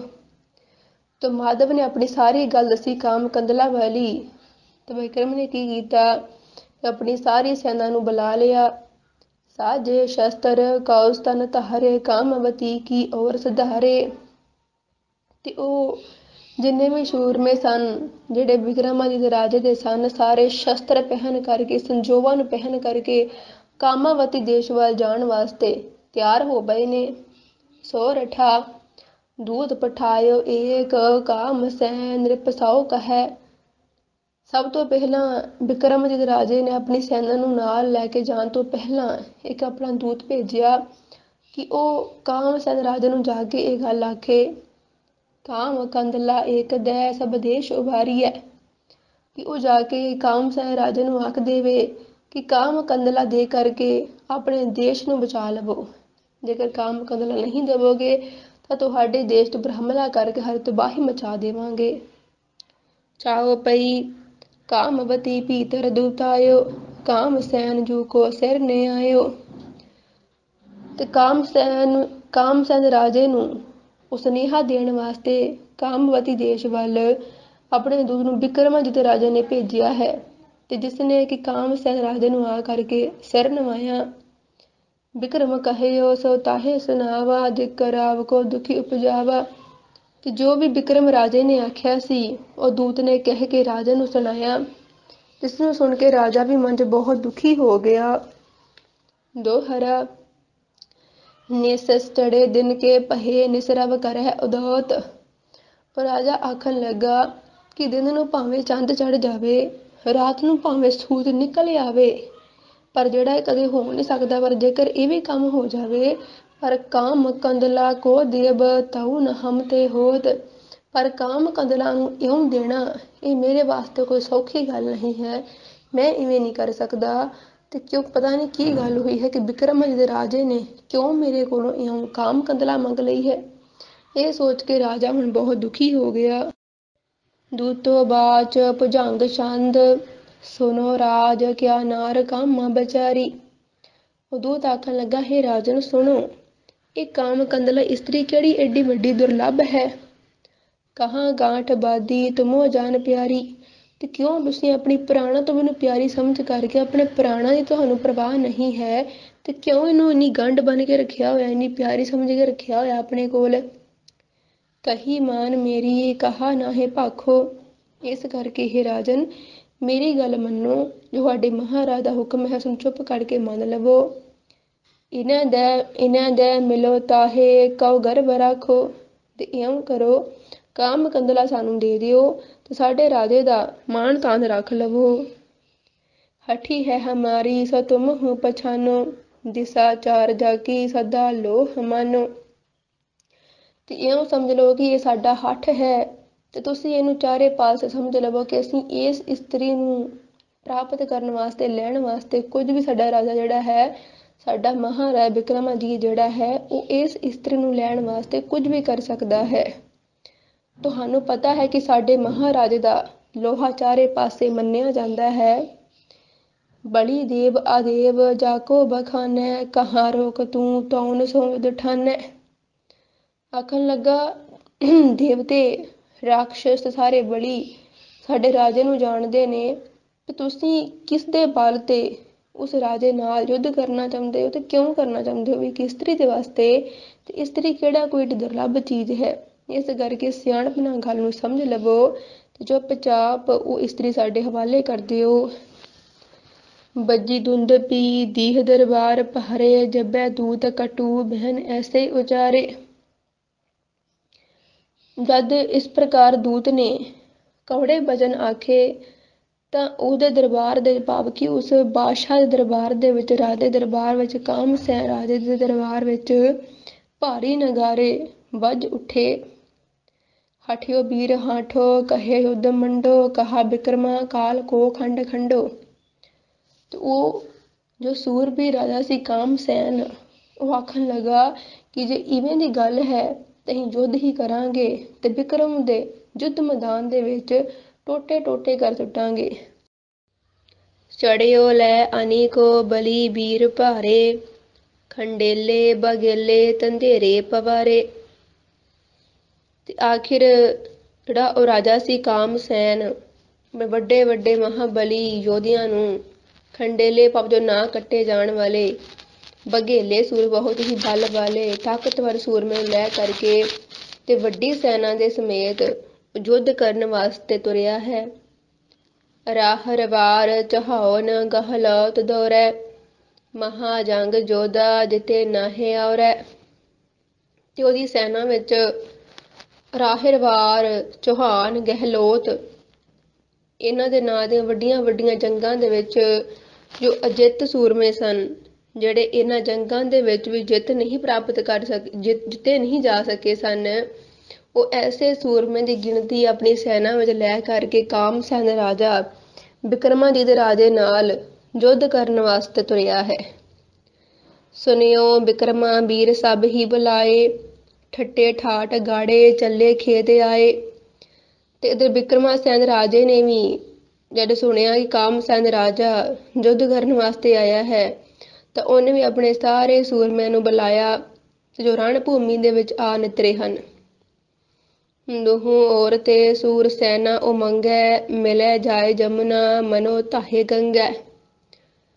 ਦੋਹਾਂ ਪਾਸਿਆਂ ਤੋਂ ਹੀ ਭਾਵ ਕਿ ਕਾਮਸੈਨ ਰਾਜੇ ਵੱਲੋਂ ਤੇ ਬਿਕਰਮਾਜੀਤ ਰਾਜੇ ਵੱਲੋਂ ਦੋਹਾਂ ਪਾਸਿਆਂ ਤੋਂ ਹੀ ਜਿਹੜੀ ਸੂਰਮਿਆਂ ਦੀ ਸੈਨਾ ਸੀ ਉਹ ਇਉਂ ਉਛਲ ਪਈ ਕਿ ਜਿਵੇਂ ਗੰਗਾ ਜਮੁਨਾ ਉਛਲਦੀਆਂ ਹੀ ਇੱਕ ਦੂਜੇ ਵੱਲ ਦੌੜਦੀਆਂ ਹਨ। ਕਿਤੇ ਵੀਰ ਕਰਵਾਰ ਕਾਢੈ ਚਲਾਵੈ, ਕਿਤੇ ਚਰਮ ਪੈ ਘਾਏ ਤਾਕੋ ਬਚਾਵੈ। ਤੇ ਜੰਗ ਮੈਦਾਨ ਵਿੱਚ ਸੂਰਮੇ ਤਲਵਾਰਾਂ ਕੱਢ ਕੇ ਚਲਾਉਂਦੇ ਹਨ ਤੇ ਕਿਤੇ ਕੋਈ ਤਲਵਾਰਾਂ ਦੇ ਵਾਰ ਤੋਂ ਆਪਣੇ ਸਰੀਰ ਨੂੰ ਜ਼ਖਮਾਂ ਤੋਂ ਬਚਾਉਣ ਦੀ ਕੋਸ਼ਿਸ਼ ਕਰਦਾ ਹੈ। ਕਿਤੇ ਬਰਮ ਪੈ ਚਰਮ ਰੂਪ ਗਰਮ ਝਾਰੈ, ਉਠੈ ਨਾਦ ਭਰੇ ਛੁਟੈ ਜਿਨਗਾਰੈ। ਤੇ ਕਿਤੇ ਸੂਰਮੇ ਸੰਜੋਵਾਂ ਅਤੇ ਢਾਲਾਂ ਤੇ ਤਲਵਾਰਾਂ ਦੇ ਵਾਰ ਕਰਦੇ ਹਨ ਜਿਸ ਕਰਕੇ ਭਿਆਨਕ ਆਵਾਜ਼ ਤੇ ਚਿੰਗਾੜੀਆਂ ਉੱਠ ਰਹੀਆਂ ਹਨ। ਇਉਂ ਜੰਗ ਦੇ ਮੈਦਾਨ ਦਾ ਪੂਰਾ ਕਿ ਜੰਗ ਦੇ ਮੈਦਾਨ ਵਿੱਚ ਯੁੱਧ ਜਿਹੜਾ ਹੈ ਉਹ ਪੂਰਨ ਤੌਰ ਤੇ ਪੂਰੇ ਬਲ ਤੇ ਭਖਿਆ ਹੋਇਆ ਹੈ। ਕਿਤੇ ਗੋਪਨੈ ਗੁਰਜ ਗੋਲਾ ਚਲਾਵੈ, ਕਿਤੇ ਅਰਧ ਯੁਧਰਾਜ ਬਾਣਾ ਬਜਾਵੈ। ਤੇ ਕਿਤੇ ਘੁੰਮਣ ਵਾਲੇ ਸ਼ਸਤਰ, ਕਿਤੇ ਗਦਾ ਤੇ ਗੋਲੇ ਅਧਿਕ ਚੱਲ ਰਹੇ ਨੇ ਤੇ ਕਿਤੇ ਅੱਧੇ ਚੰਦ ਦੇ ਰੂਪ ਵਾਲੇ ਤੀਰ, ਜਿਵੇਂ ਚੰਦਰਮਾ ਦਾ ਅੱਧਾ ਰੂਪ ਹੁੰਦਾ ਹੈ ਇਵੇਂ ਅੱਧੇ ਚੰਦ ਦੇ ਰੂਪ ਵਾਲੇ ਤੀਰ ਜਿਹੜੇ ਹਨ ਉਹਦੇ ਨਿਆਈ ਬਣੇ ਹੋਏ ਹਨ। ਉਹ ਜੰਗ ਮੈਦਾਨ ਵਿੱਚ ਚੱਲ ਰਹੇ ਨੇ, ਸੂਰਮੇ ਚਲਾਉਂਦੇ ਹਨ ਦੂਸਰੇ ਪਾਸੇ ਸੈਨਾ ਨੂੰ ਮਾਰਨ ਵਾਸਤੇ। ਕਿਤੇ ਸੂਲ ਸੈਥੀ ਸੁਆ ਹੱਥ ਲੈ ਕੇ, ਮੰਡੇ ਆਲ ਜੋਧਾ ਮਹਾਕੋਪ ਹੋਇ ਕੈ। ਤੇ ਕਿਤੇ ਕੋਈ ਸੂਲ ਸਹਿਥੀ ਆਦਿ ਹੱਥ ਵਿੱਚ ਲੈ ਕੇ ਸੂਰਮੇ ਜਿਹੜੇ ਹਨ ਬੜੇ ਗੁੱਸੇ ਨਾਲ ਰੋਹ ਦੇ ਵਿੱਚ ਯੁੱਧ ਕਰ ਰਹੇ ਹਨ। ਫਰੀ ਤੋਪ ਖੰਡੇ ਲਏ ਫਾਂਸ ਐਸੀ, ਮਨੋ ਨਾਰ ਕੇ ਸਾਹੋ ਕੀ ਜ਼ੁਲਮ ਜੈਸੀ। ਤੇ ਕਈਆਂ ਸੂਰਮਿਆਂ ਨੇ ਮਾਰਨ ਵਾਸਤੇ ਤਲਵਾਰਾਂ ਇਉਂ ਫੜੀਆਂ ਹੋਈਆਂ ਨੇ ਕਿ ਜਿਵੇਂ ਕਿਸੇ ਪੁਰਖ ਜਾਂ ਇਸਤਰੀ ਨੂੰ ਮਾਰਨ ਵਾਸਤੇ ਫਾਹੀ ਗੱਡੀ ਗਈ ਹੋਵੇ। ਕਰੀ ਮਤ ਕੀ ਭਾਂਤ ਮਾਰਤ ਬਿਹਾਰੈ, ਜਿਸੇ ਕੰਠ ਡਾਰੈ ਤਿਸੈ ਐਂਚ ਮਾਰੈ। ਤੇ ਮਸਤ ਹਾਥੀ ਜੰਗ ਮੈਦਾਨ ਵਿੱਚ ਇਉਂ ਸੈਨਾ ਨੂੰ ਮਾਰ ਰਹੇ ਹਨ ਕਿ ਜਿਸਨੂੰ ਵੀ ਗਲੇ ਤੋਂ ਇੱਕ ਵਾਰ ਫੜ ਲੈਂਦੇ ਨੇ ਉਸਨੂੰ ਖਿੱਚ ਕੇ ਸਾਹ ਦਮ ਘੁੱਟ ਕੇ ਮਾਰ ਦਿੰਦੇ ਹਨ। ਚਾਉ ਪਈ ਜਬ ਇਹ ਭਾਂਤ ਸਕਲ ਭਟ ਲਰੇ, ਟੂਕ ਟੂਕ ਰਨ ਮੈਂ ਹੋਇ ਪਰੇ। ਜਦੋਂ ਇਉਂ ਸਾਰੇ ਹੀ ਸੂਰਮੇ ਆਪਸ ਲੜਦੇ ਲੜਦੇ ਟੋਟੇ ਹੋ ਕੇ ਡਿੱਗ ਰਹੇ ਹਨ, ਮਰ ਰਹੇ ਨੇ। ਤਬ ਬਿਕਰਮ ਹੱਸ ਬੈਨ ਉਚਾਰੋ, ਕਾਮਸੈਨ ਸੁਨ ਕਹਿਓ ਹਮਾਰੋ। ਉਸ ਵੇਲੇ ਬਿਕਰਮ ਰਾਜਾ ਜਿਹੜਾ ਸੀ ਉਹ ਹੱਸ ਕੇ ਕਾਮਸੈਨ ਰਾਜੇ ਨੂੰ ਆਖਣ ਲੱਗਾ ਕਿ ਹੇ ਰਾਜਨ ਮੇਰੀ ਗੱਲ ਸੁਣ, ਦੋਹਰਾ ਦੈ ਬੇਸਵਾ ਇਹ ਬਿਪਰ ਕਉ ਸੁਨਰੇ ਬਚਨ ਅਚੇਤ। ਉਹ ਆਖਣ ਲੱਗਾ ਹੇ ਮੂਰਖ ਰਾਜੇ, ਇਹ ਵੇਸਵਾ ਇਹ ਬਾਹਮਣ ਨੂੰ ਦੇ ਦੇ, ਬ੍ਰਿਥਾ ਜੁਝਾਵਤ ਕਿਉਂ ਕਟਕੇ ਕਨਟੀ ਕੇ ਹੇਤ। ਤੇ ਕਿਉਂ ਇੱਕ ਵੇਸਵਾ ਦੀ ਖਾਤਰ ਆਪਣੀ ਇੰਨੀ ਸੈਨਾ ਵੱਡੀ ਗਿਣਤੀ ਵਿੱਚ ਮਰਵਾ ਕਿਉਂ ਰਿਹਾ ਹੈ। ਚਾਉ ਪਈ ਕਾਮਸੈਨ ਤਿਹ ਕਹੀ ਨ ਕਰੀ, ਪੁਨ ਬਿਕਰਮ ਹਸ ਜਹੈ ਉਚਰੀ। ਪਰ ਕਾਮਸੈਨ ਨੇ ਬਿਕਰਮ ਦਾ ਕਿਹਾ ਨਹੀਂ ਮੰਨਿਆ ਤੇ ਬਿਕਰਮ ਫਿਰ ਹੱਸ ਕੇ ਆਖਣ ਲੱਗਾ, ਹਮ ਤੁਮ ਲੜੈ ਕਪਟ ਤਾਜ ਦੋਈ, ਕੈ ਜੀਤੇ ਕੈ ਹਾਰੈ ਕੋਈ। ਉਹ ਆਖਣ ਲੱਗਾ ਏਦਾਂ ਕਰਦੇ ਆ ਅਸੀਂ ਦੋਵੇਂ ਹੀ ਕਪਟ ਛੱਡ ਕੇ ਲੜੀਏ, ਭਾਵੇਂ ਅਸੀਂ ਹਾਰੀਏ ਤੇ ਭਾਵੇਂ ਅਸੀਂ ਜਿੱਤੀਏ, ਅਸੀਂ ਦੋਵੇਂ ਆਪਸ ਜੰਗ ਕਰਦੇ ਆ। ਆਪਣੀ ਆਪਣੇ ਹੀ ਸਿਰ ਲੀਜੈ, ਔਰਨ ਕੇ ਸਿਰ ਬ੍ਰਿਥਾ ਨਾ ਦੀਜੈ। ਉਹ ਆਖਣ ਲੱਗਾ ਇਹ ਲੜਾਈ ਤੇਰੀ ਤੇ ਮੇਰੀ ਹੈ, ਆਪਾਂ ਇਉਂ ਕਰੀਏ ਕਿ ਆਪਣੀ ਲੜਾਈ ਜਿਹੜੀ ਹੈ ਉਹ ਆਪਣੇ ਸਿਰ ਲਈਏ, ਅਸੀਂ ਆਪਸ 'ਚ ਲੜੀਏ, ਐਵੇਂ ਫਜ਼ੂਲ ਦੇ ਵਿੱਚ ਦੂਜੇ ਦੇ ਸਿਰ ਨਾ ਮਰਵਾਈਏ, ਦੂਜੇ ਸੂਰਮੇ ਨੂੰ ਐਵੇਂ ਫਜ਼ੂਲ ਦੇ ਵਿੱਚ ਮਰਵਾਈਏ ਨਾ। ਬੈਠ ਬਿਗਾਰ ਆਪ ਜੋ ਕਰਿਆ, ਨਾ ਹਕ ਔਰ ਲੋਕ ਨਹਿ ਮਰਿਆ।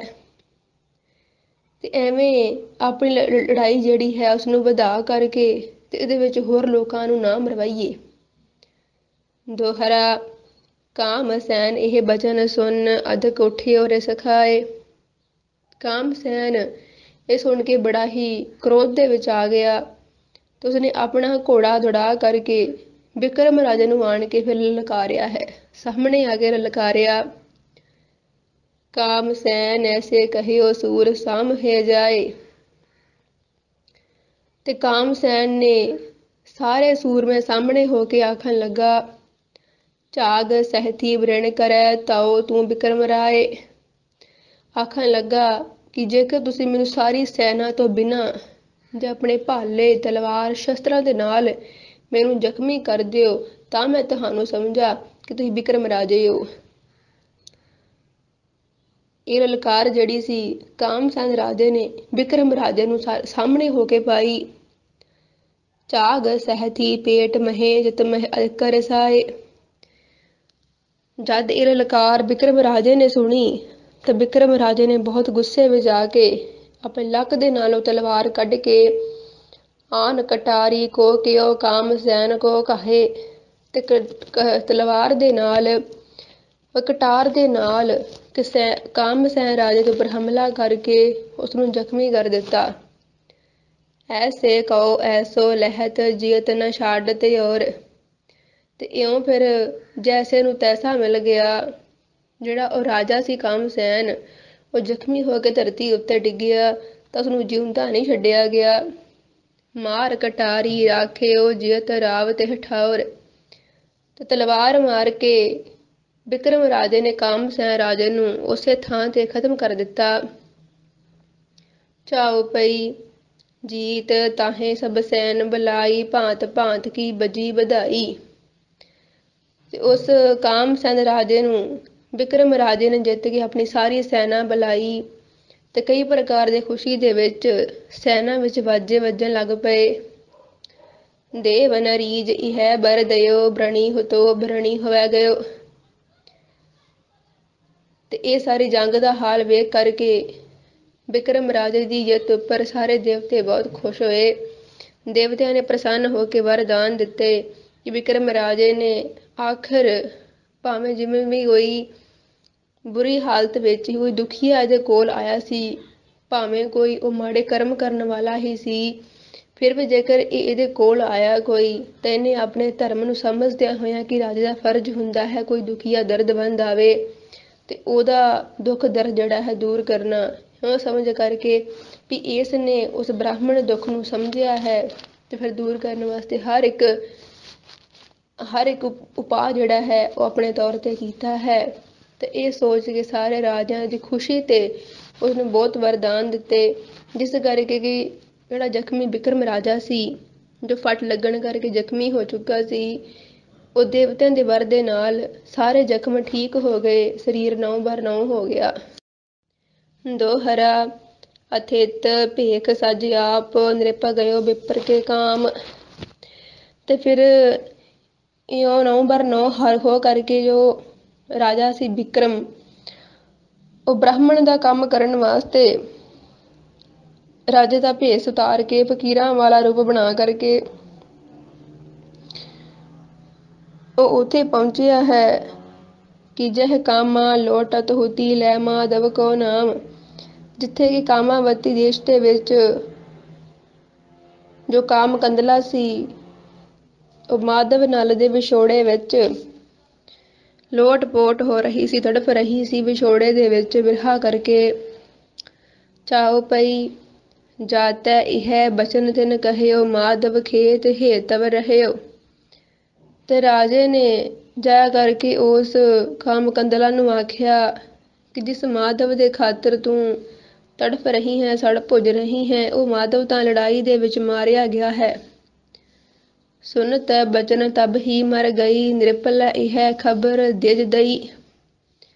ਇਹ ਖਬਰ ਸੁਣਦਿਆਂ ਸਾਰ ਹੀ ਜਿਹੜੀ ਕਾਮ ਕੰਦਲਾ ਸੀ ਉਹ ਮਰ ਗਈ। ਉਹਨੇ ਆਪਣਾ ਸਰੀਰ ਤਿਆਗ ਦਿੱਤਾ। ਤੇ ਇਹ ਖਬਰ ਜਾ ਕਰਕੇ ਫਿਰ ਬਿਕਰਮ ਰਾਜੇ ਨੇ ਮਾਧਵ ਨਾਲ ਬ੍ਰਾਹਮਣ ਨੂੰ ਦਿੱਤੀ। ਜਹ ਬਚ ਜਬ ਸਿਰੋਨ ਸੁਨ ਲੀਨੋ ਪਲਕ ਏਕ ਮਹਿ ਪ੍ਰਾਨਿਹ ਦੀਨੋ। ਜਦ ਇਹ ਗੱਲ ਬ੍ਰਾਹਮਣ ਨੇ ਆਪਣੇ ਕੰਨਾਂ ਨਾਲ ਸੁਣੀ, ਕਾਮ ਕੰਦਲਾ ਮਰ ਗਈ ਹੈ ਮੇਰੇ ਵਿਛੋੜੇ ਦੇ ਵਿੱਚ ਹੀ, ਤਾਂ ਉਹਨੇ ਵੀ ਇੱਕ ਅੱਖ ਭਰ ਦੇ ਸਮੇਂ ਵਿੱਚ ਹੀ, ਅੱਖ ਝਮਕਦਿਆਂ ਦੇ ਸਾਰ ਸਮੇਂ ਵਿੱਚ ਹੀ ਉਸਨੇ ਆਪਣੇ ਸਰੀਰ ਤਿਆਗ ਦਿੱਤਾ, ਆਪਣੇ ਪ੍ਰਾਣ ਤਿਆਗ ਦਿੱਤੇ ਹਨ। ਜੋ ਕੌਤਕ ਇਹ ਰਾਏ ਨਿਹਾਰਿਓ, ਜਨਮ ਮਰਨ ਕਾ ਨਿਗ੍ਰਹਿ ਤਾਰਿਓ। ਜਦ ਇਹ ਕੌਤਕ ਹੁੰਦਾ, ਬਿਕਰਮ ਰਾਜੇ ਨੇ ਵੇਖਿਆ ਕਿ ਜੇਕਰ ਮੈਂ ਉਸ ਕਾਮ ਕੰਦਲਾ ਨੂੰ ਕਿਹਾ ਕਿ ਮਾਧਵ ਬ੍ਰਾਹਮਣ ਤਾਂ ਮਰ ਚੁੱਕਾ ਹੈ, ਤੇ ਇਹ ਸੁਣਦਿਆਂ ਸਾਰ ਉਹ ਵੀ ਮਰ ਗਈ। ਮੈਂ ਬ੍ਰਾਹਮਣ ਨੂੰ ਇਹ ਗੱਲ ਆਖੀ ਕਾਮ ਕੰਦਲਾ ਮਰ ਗਈ ਹੈ, ਤੇ ਇਹ ਗੱਲ ਸੁਣਦਿਆਂ ਸਾਰ ਇਹ ਵੀ ਮਰ ਗਿਆ। ਤੇ ਫਿਰ ਆਖਿਰ ਬਿਕਰਮ ਰਾਜੇ ਨੇ ਵੀ ਵੈਰਾਗੀ ਹੋ ਕੇ ਆਪਣੇ ਮਨ ਦੇ ਵਿੱਚ ਵਿਚਾਰ ਬਣਾ ਲਿਆ ਕਿ ਹੁਣ ਮੈਂ ਵੀ ਚਿਖਾ ਬਾਲ ਕਰਕੇ ਉਦ ਵਜੂੰਦੇ ਜਿਹੀ ਸੜ ਬਲ ਜਾਵਾਂਗਾ। ਚਿਤਾ ਜਰਾਏ ਜਰਨ ਜਬ ਲਾਗਿਓ, ਤਬ ਬੈਤਾਲ ਤਹਾਂ ਤੇ ਜਾਗਿਓ। ਜਦੋਂ ਇਹ ਰਾਜਾ ਚਿਖਾ ਬਾਲ ਕਰਕੇ ਸੜਨ ਲੱਗਾ ਤਾਂ ਉੱਥੇ ਇੱਕ ਬੇਤਾਲ ਜਾਗਿਆ, ਭੂਤ ਜਾਗਿਆ ਕਿ ਇਹ ਬੇਤਾਲ ਜੋ ਮਹਾਰਾਜ ਦਾ ਬਚਨ ਹੈ, ਕਈ ਕੋਟ ਭੂਤ ਪ੍ਰੇਤ ਸੂਕਰ ਮਿਰਗਾਚ,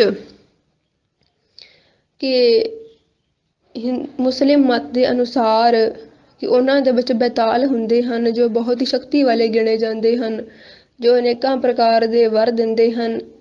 ਜਿਵੇਂ ਸਾਡੇ ਸਿੱਖ ਕੌਮ ਦੇ ਵਿੱਚ ਸ਼ਹੀਦਾਂ ਦਾ ਮਹਾਨ ਦਰਜਾ ਹੈ, ਤਿਵੇਂ ਹੀ ਮੁਸਲਿਮ ਮਤ ਦੇ ਅਨੁਸਾਰ ਉਹਨਾਂ ਵਿੱਚ ਬੇਤਾਲ ਬੜੇ ਸ਼ਕਤੀ ਵਾਲੇ ਗਿਣੇ ਜਾਂਦੇ ਨੇ, ਜੋ ਅਨੇਕਾਂ ਪ੍ਰਕਾਰ ਦੇ ਵਰਦਾਨ ਦਿੰਦੇ ਹਨ। ਤੇ ਮਹਾਰਾਜ ਜੀ ਆਖਦੇ ਹਨ ਕਿ ਉਹ ਜਦੋਂ ਉਸ ਚਿਖਾ ਬਾਲ ਕੇ ਸੜਨ ਲੱਗਾ ਹੈ ਤਾਂ ਬਹੁਤ ਇੱਕ ਚੰਗੇ ਵਰ ਦੇਣ ਵਾਲਾ ਇੱਕ ਬੇਤਾਲ ਉੱਥੇ ਜਾਗਿਆ ਹੈ। ਸੰਚ ਅੰਮ੍ਰਿਤ ਹੈ ਦੁਹੋਨ ਜਿਆਇਓ, ਨਿਰਪਕੇ ਚਿਤ ਕੋ ਤਾਪ ਮਿਟਾਇਓ। ਤੇ ਉਸ ਬੇਤਾਲ ਨੇ ਕੀ ਕੀਤਾ ਕਿ ਦੋਹਾਂ ਦੇ ਮੂੰਹ ਦੇ ਵਿੱਚ ਅੰਮ੍ਰਿਤ ਪਾ ਕਰਕੇ ਦੋਹਾਂ ਨੂੰ ਹੀ ਜਗਾ ਦਿੱਤਾ। ਤੇ ਇਉਂ ਬਿਕਰਮ ਰਾਜੇ ਦੇ ਮਨ ਦਾ ਦੁੱਖ ਜਿਹੜਾ ਸੀ ਉਹ ਦੂਰ ਕੀਤਾ, ਜੋ ਉਹਦੇ ਮਨ ਤੇ ਭਾਰ ਪੈ ਚੁੱਕਾ ਸੀ ਕਿ ਮੈਂ ਦੋਹਾਂ ਨੂੰ ਝੂਠ ਬੋਲਿਆ, ਦੋਹੇ ਹੀ ਇੱਕ ਦੂਜੇ ਲਈ ਮਰ ਖੱਪ ਗਏ ਹਨ। ਤੇ ਇਸ ਕਰਕੇ ਰਾਜੇ ਦੇ ਮਨ ਤੇ ਬੜਾ ਹੀ ਬੋਝ ਪੈ ਚੁੱਕਾ ਸੀ, ਪਰ ਉਹ ਬੋਝ ਉਹਨਾਂ ਦੋਹਾਂ ਦੇ ਜੀਵਤ ਹੋਣ ਤੇ ਹੁਣ ਦੂਰ ਹੋ ਗਿਆ ਸੀ। ਦੋਹਰਾ ਸਹਿ ਸੈਥੀ ਪਾਵਕ ਬਰਿਓ, ਦੁਹਮਨ ਲਿਓ ਬਚਾਏ। ਤੇ ਮਹਾਰਾਜ ਜੀ ਆਖਦੇ ਹਨ ਕਿ ਤਲਵਾਰਾਂ ਦੇ ਵਾਰ ਸਹਿ ਕੇ ਤੇ ਅੱਗ ਦੇ ਵਿੱਚ ਸੜਨ ਦਾ ਪ੍ਰਣ ਕਰਕੇ ਦੋਹਾਂ ਨੂੰ ਹੀ ਰਾਜੇ ਨੇ, ਬਿਕਰਮ ਰਾਜੇ ਨੇ ਇਉਂ ਕਰਕੇ ਬਚਾ ਲਿਆ। ਆਪਣੇ ਧਰਮ ਦਾ ਪੂਰਨ ਤੌਰ ਤੇ ਫਰਜ਼ ਨਿਭਾਇਆ, ਭਾਵੇਂ ਕੋਈ ਮਾੜੀ ਹੀ ਸੋਚ ਲੈ ਕਰਕੇ ਉਹਦੇ ਕੋਲ ਆਇਆ ਸੀ, ਕਿਉਂਕਿ ਉਹ ਕੋਈ ਚੰਗੀ ਸੋਚ ਵਾਲੇ ਦੋਵੇਂ ਜਣੇ ਕਾਮ ਕੰਦਲਾ ਮਾਧਵ ਨਾਲ ਨਹੀਂ ਸਨ। ਪਰ ਫਿਰ ਵੀ ਰਾਜੇ ਨੇ ਇਹ ਸੋਚ ਕਰਕੇ ਮੇਰੇ ਕੋਲ ਕੋਈ ਫਰਿਆਦੀ ਆਇਆ ਹੈ, ਦੁਖੀਆ ਆਇਆ ਹੈ, ਤੇ ਮੇਰਾ ਫਰਜ਼ ਹੈ ਕਿ ਮੈਂ ਇਹਦੇ ਦੁੱਖ ਨੂੰ ਦੂਰ ਕਰਾਂ। ਇਉਂ ਫਰਜ਼ ਸਮਝ ਕਰਕੇ ਉਸ ਨੇ ਸਭ ਤੋਂ ਪਹਿਲਾਂ ਤਾਂ ਦੋਹਾਂ ਨੂੰ ਮਿਲਾਉਣ ਵਾਸਤੇ ਜੰਗ ਕੀਤੀ ਹੈ, ਤੇ ਜੰਗ ਕਰਕੇ ਤਲਵਾਰਾਂ ਦੇ ਵਾਰ ਸਹੇ ਨੇ, ਤੇ ਉਸ ਤੋਂ ਬਾਅਦ ਉਹਨਾਂ ਦੇ ਵਾਸਤੇ ਮਰਨ ਵਾਸਤੇ ਵੀ ਤਿਆਰ ਹੋ ਗਿਆ ਹੈ। ਪਰ ਦੋਹਾਂ ਨੂੰ ਆਖਿਰ ਉਸਨੇ ਇਉਂ ਹਿੰਮਤ ਕਰਕੇ ਉਦਮ ਕਰਕੇ ਬਚਾ ਲਿਆ ਹੈ। ਕਾਮਾ ਦਈ ਦਚੋਤ ਮਹਿ ਧਨ ਬਿਕਰਮਾ ਰਾਏ। ਇਉਂ ਫਿਰ ਜੋ ਕਾਮ ਕੰਦਲਾ ਸੀ ਉਹ ਬ੍ਰਾਹਮਣ ਨੂੰ ਬਿਕਰਮ ਰਾਜੇ ਨੇ ਦੇ ਦਿੱਤੀ। ਤੇ ਇਉਂ ਮਹਾਰਾਜ ਆਖਦੇ ਹਨ ਕਿ ਬਿਕਰਮ ਰਾਏ ਇਉਂ ਧਨ ਕਮਾਈ ਵਾਲਾ ਬਣ ਗਿਆ ਕਿ ਕੋਈ ਐਸਾ ਦੁਨੀਆ ਦੇ ਵਿੱਚ ਰਾਜਾ ਜੋ ਕਿਸੇ ਦੀ ਮੁਸੀਬਤ ਦੇ ਖਾਤਰ ਜੰਗ ਵੀ ਕਰੇ ਤੇ ਉਹਨਾਂ ਦੇ ਵਾਸਤੇ, ਉਹਨਾਂ ਦੋਹਾਂ ਦੇ ਵਾਸਤੇ ਹੀ ਆਪਣੇ ਆਪ ਨੂੰ ਸੜਨ ਮਰਨ ਤੱਕ ਲੈ ਜਾਵੇ, ਤਿਆਰ ਹੋ ਜਾਵੇ। ਐਸਾ ਰਾਜਾ ਬਿਕਰਮਾ ਰਾਏ ਜਿਹੜਾ ਹੈ ਉਹ ਧਨ ਹੈ। ਸੋ ਆਖੀਏ ਚਰਿੱਤਰ ਦੀ ਸਮਾਪਤੀ ਕਰਦੇ ਸਹਿ ਬਖਸ਼ਿਸ਼ ਕਰਦੇ ਹਨ ਤੇ ਸ਼੍ਰੀ ਚਰਿੱਤਰ ਪਖਿਆਨੇ ਪੁਰਖ ਚਰਿੱਤਰੇ ਮੰਤਰੀ ਭੂਪ ਸੰਵਾਦੇ। 91 ਚਰਿੱਤਰ ਸਮਾਪਤਮ। ਸਤ ਸੁਭਮ ਸਤ ਅਫਜੂ।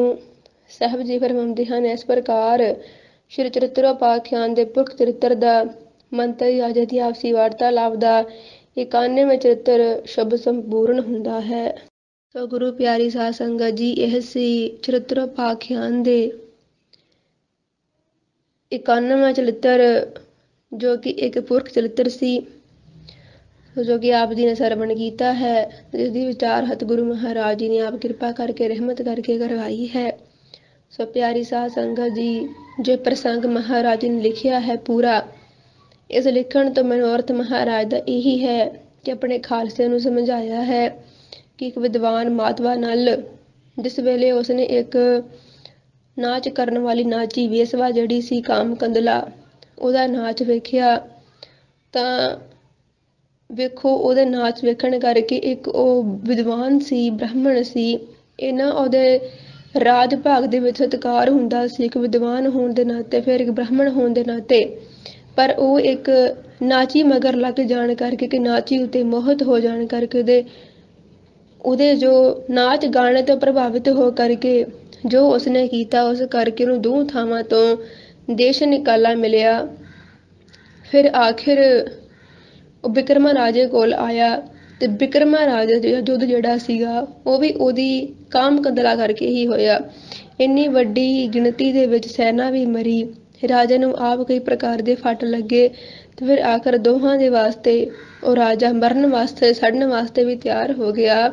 ਸੋ ਕਹਿਣ ਤੋਂ ਭਾਵ ਕਿ ਮਹਾਰਾਜ ਨੇ ਆਪਾਂ ਨੂੰ ਸਮਝਾਉਣਾ ਕੀਤਾ ਹੈ ਕਿ ਜੇਕਰ ਉਹ ਉਸ ਕਾਮ ਕੰਦਲਾ ਨਾਚੀ ਦਾ ਇਉਂ ਕਰਕੇ ਨਾਚ ਗਾਣਾ ਨਾ ਵੇਖਦਾ ਤਾਂ ਉਸ ਨੂੰ ਇਵੇਂ ਪ੍ਰਕਾਰ ਦੇ ਪਵਾੜੇ ਜਿਹੜੇ ਸਨ ਉਹ ਪੈਣੇ ਹੀ ਨਹੀਂ ਸਨ, ਇਵੇਂ ਪ੍ਰਕਾਰ ਦੀਆਂ ਮੁਸ਼ਕਿਲਾਂ ਉਹਦੇ ਜੀਵਨ ਦੇ ਵਿੱਚ ਆਉਣੀਆਂ ਹੀ ਨਹੀਂ ਸਨ, ਇਵੇਂ ਦੇ ਨੁਕਸਾਨ ਹੋਣੇ ਹੀ ਨਹੀਂ ਸਨ ਕਿ ਜੇਕਰ ਉਹ ਐਸੀ ਨਾਚ ਦਾ ਨਾਚ ਜਿਹੜਾ ਹੈ ਉਹ ਨਾ ਵੇਖਦਾ। ਇਸੇ ਕਰਕੇ ਗੁਰੂ ਸਾਹਿਬ ਜੀ ਨੇ ਆਪਣੇ ਖਾਲਸੇ ਨੂੰ ਸੁਚੇਤ ਕੀਤਾ ਹੈ ਕਿ ਜਿਹੜੀਆਂ ਐਸੀਆਂ ਜੋ ਬੇਸਵਾ ਦੇ ਨਾਚ ਗਾਣੇ ਹਨ ਨਾ ਤਾਂ ਵੇਖਣੇ ਹਨ, ਨਾ ਹੀ ਆਪਣੇ ਘਰਾਂ ਦੇ ਵਿੱਚ ਕਰਵਾਉਣੇ ਹਨ ਤੇ ਨਾ ਹੀ ਵੇਖਣ ਜਾਣੇ ਹਨ ਬਾਹਰ ਕਿਤੇ। ਸੋ ਇਹਨਾਂ ਤੋਂ ਗੁਰੂ ਸਾਹਿਬ ਨੇ ਸਾਨੂੰ ਪੂਰਨ ਤੌਰ ਤੇ ਵਰਜਿਆ ਹੈ। ਗੰਦੇ ਗਾਣੇ ਸੁਣਨ ਤੋਂ, ਗੰਦਾ ਨਾਚ ਗਾਣਾ ਵੇਖਣ ਤੋਂ, ਗੰਦੀਆਂ ਫਿਲਮਾਂ ਵੇਖਣ ਤੋਂ, ਨਾਟਕ ਵੇਖਣ ਤੋਂ ਗੁਰੂ ਸਾਹਿਬ ਸਾਨੂੰ ਪੂਰਨ ਤੌਰ ਤੇ ਵਰਜਿਆ ਹੈ, ਕਿਉਂਕਿ ਇਹਨਾਂ ਦੇ ਨਾਲ ਹੀ ਅਨੇਕਾਂ ਪ੍ਰਕਾਰ ਦੇ ਪਵਾੜੇ ਮੁਸ਼ਕਿਲਾਂ ਜੀਵਨ ਦੇ ਵਿੱਚ ਪੈ ਜਾਂਦੀਆਂ ਹਨ, ਜਿਸ ਕਰਕੇ ਜੀਵਨ ਫਿਰ ਮਲੀਨ ਤੇ ਅਪਵਿੱਤਰ ਹੋ ਜਾਂਦਾ ਹੈ ਤੇ ਬਿਖਰ ਜਾਂਦਾ ਹੈ। ਇਸ ਕਰਕੇ ਗੁਰੂ ਸਾਹਿਬ ਜੀ ਨੇ ਆਪਾਂ ਨੂੰ ਇਹ ਪ੍ਰਸੰਗ ਦੁਆਰਾ ਸਮਝਾ ਕਰਕੇ ਕਿ ਇਹ ਸਾਰੇ ਪਵਾੜਿਆਂ ਦੀ ਜੜ ਉੱਥੋਂ ਹੀ ਨਿਕਲੀ ਕਿ ਉਹ ਨਾਚੀ ਦੀ ਨਾਚ ਗਾਣਾ ਵੇਖਣ ਕਰਕੇ ਹੀ ਸਾਰਾ ਕੁਝ ਹੋਇਆ।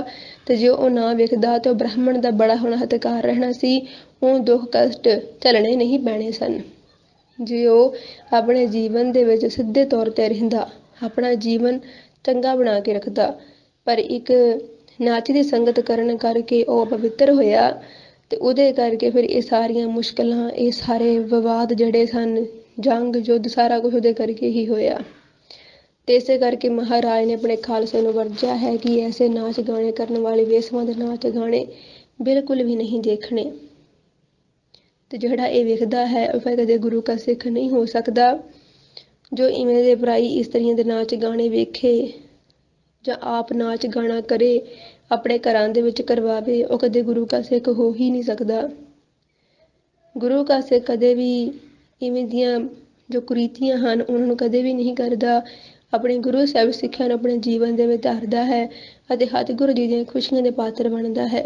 ਜਿਹੜੇ ਅੱਜ ਗੁਰੂ ਕੇ ਸਿੱਖ ਬਣ ਕਰਕੇ ਵੀ ਇਹੋ ਜਿਹੇ ਕਰਮ ਕਰਦੇ ਹਨ, ਉਹ ਮੰਨ ਲਓ ਕਿ ਮੱਸੇ ਰੰਗੜ ਵਾਲਾ ਹੀ ਕੰਮ ਕਰਦੇ ਹਨ।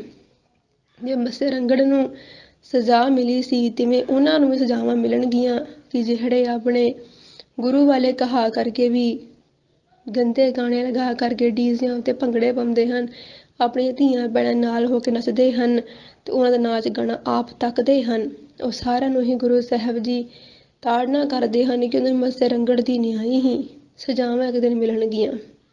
ਸੋ ਇਸ ਕਰਕੇ ਗੁਰੂ ਸਾਹਿਬ ਨੇ ਆਪਾਂ ਨੂੰ ਇਹ ਪੂਰਨ ਤੌਰ ਤੇ ਇਹ ਚਰਿੱਤਰ ਦੇ ਰਾਹੀਂ ਸਮਝਾ ਕਰਕੇ ਸੁਚੇਤ ਕੀਤਾ ਹੈ। ਜੇ ਗੁਰੂ ਕੇ ਸਿੱਖ ਹਨ ਉਹ ਤਾਂ ਗੁਰੂ ਸਾਹਿਬ ਦੀ ਸਿੱਖਿਆ ਨੂੰ ਆਪਣੇ ਜੀਵਨ ਲਾਗੂ ਕਰਕੇ ਸਤਿਗੁਰਾਂ ਦੀ ਖੁਸ਼ੀਆਂ ਦੇ ਪਾਤਰ ਬਣ ਜਾਂਦੇ ਨੇ। ਪਰ ਜਿਹੜੇ ਨਿੰਦਕ ਹੁੰਦੇ ਹਨ, ਕਿੰਤੂ ਪਰੰਤੂ ਕਰਨ ਵਾਲੇ, ਸ਼ੰਕਾਵਾਦੀ, ਨਿੰਦਕ ਬਿਰਤੀ ਵਾਲੇ, ਉਹ ਸ਼ੰਕੇ ਕਿੰਤੂ ਪਰੰਤੂ ਕਰਨ ਦੇ ਵਿੱਚ ਆਪਣਾ ਜੀਵਨ ਵਿਅਰਥ ਗਵਾ ਲੈਂਦੇ ਹਨ, ਲੋਕ ਤੇ ਪਰਲੋਕ ਖਰਾਬ ਕਰ ਲੈਂਦੇ ਹਨ ਤੇ ਗੁਰੂ ਤੋਂ ਬੇਮੁਖ ਬਣ ਜਾਂਦੇ ਹਨ। ਸੋ ਪਿਆਰੀ ਸਾਧ ਸੰਗਤ, ਜਿਤਨੀਆਂ ਬੇਨਤੀਆਂ ਪ੍ਰਵਾਨ ਕਰਨਾ ਜੀ। ਗੁਰਬਾਣੀ ਦੀਆਂ ਗੁਰਮਤਿ ਵਿਚਾਰਾਂ ਕਰਦਿਆਂ ਹੋਇਆਂ ਏਕ ਨਹੀਂ ਅਨੇਕ ਪ੍ਰਕਾਰ ਦੀਆਂ ਭੁੱਲਾਂ ਗਲਤੀਆਂ ਹੋ ਜਾਂਦੀਆਂ ਹਨ। ਸਤਿਗੁਰੂ ਪਿਤਾ ਜੀ ਸਤਿਗੁਰਾਂ ਦੀ ਸੰਗਤ ਬਖਸ਼ਣ ਯੋਗ ਹੈ, ਸੋ ਬਖਸ਼ ਲੈਣਾ। ਗੁਰੂ ਸਾਹਿਬ ਜੀ ਅੱਗੇ ਤੋਂ ਸਮਤ ਬਖਸ਼ਣ। ਤਾਂ ਕਿ ਸੱਜੇ ਢੰਗ ਦੇ ਨਾਲ ਗੁਰਬਾਣੀ ਦੀਆਂ ਗੁਰਮਤਿ ਵਿਚਾਰਾਂ ਕਰ ਸਕੀਏ। ਸੋ ਅੰਤ ਵਿੱਚ ਬੜੇ ਪਿਆਰ ਨਾਲ ਫਤਿਹ ਬੁਲਾਓ ਜੀ। ਵਾਹਿਗੁਰੂ ਜੀ ਕਾ ਖਾਲਸਾ, ਵਾਹਿਗੁਰੂ ਜੀ ਕੀ ਫਤਿਹ।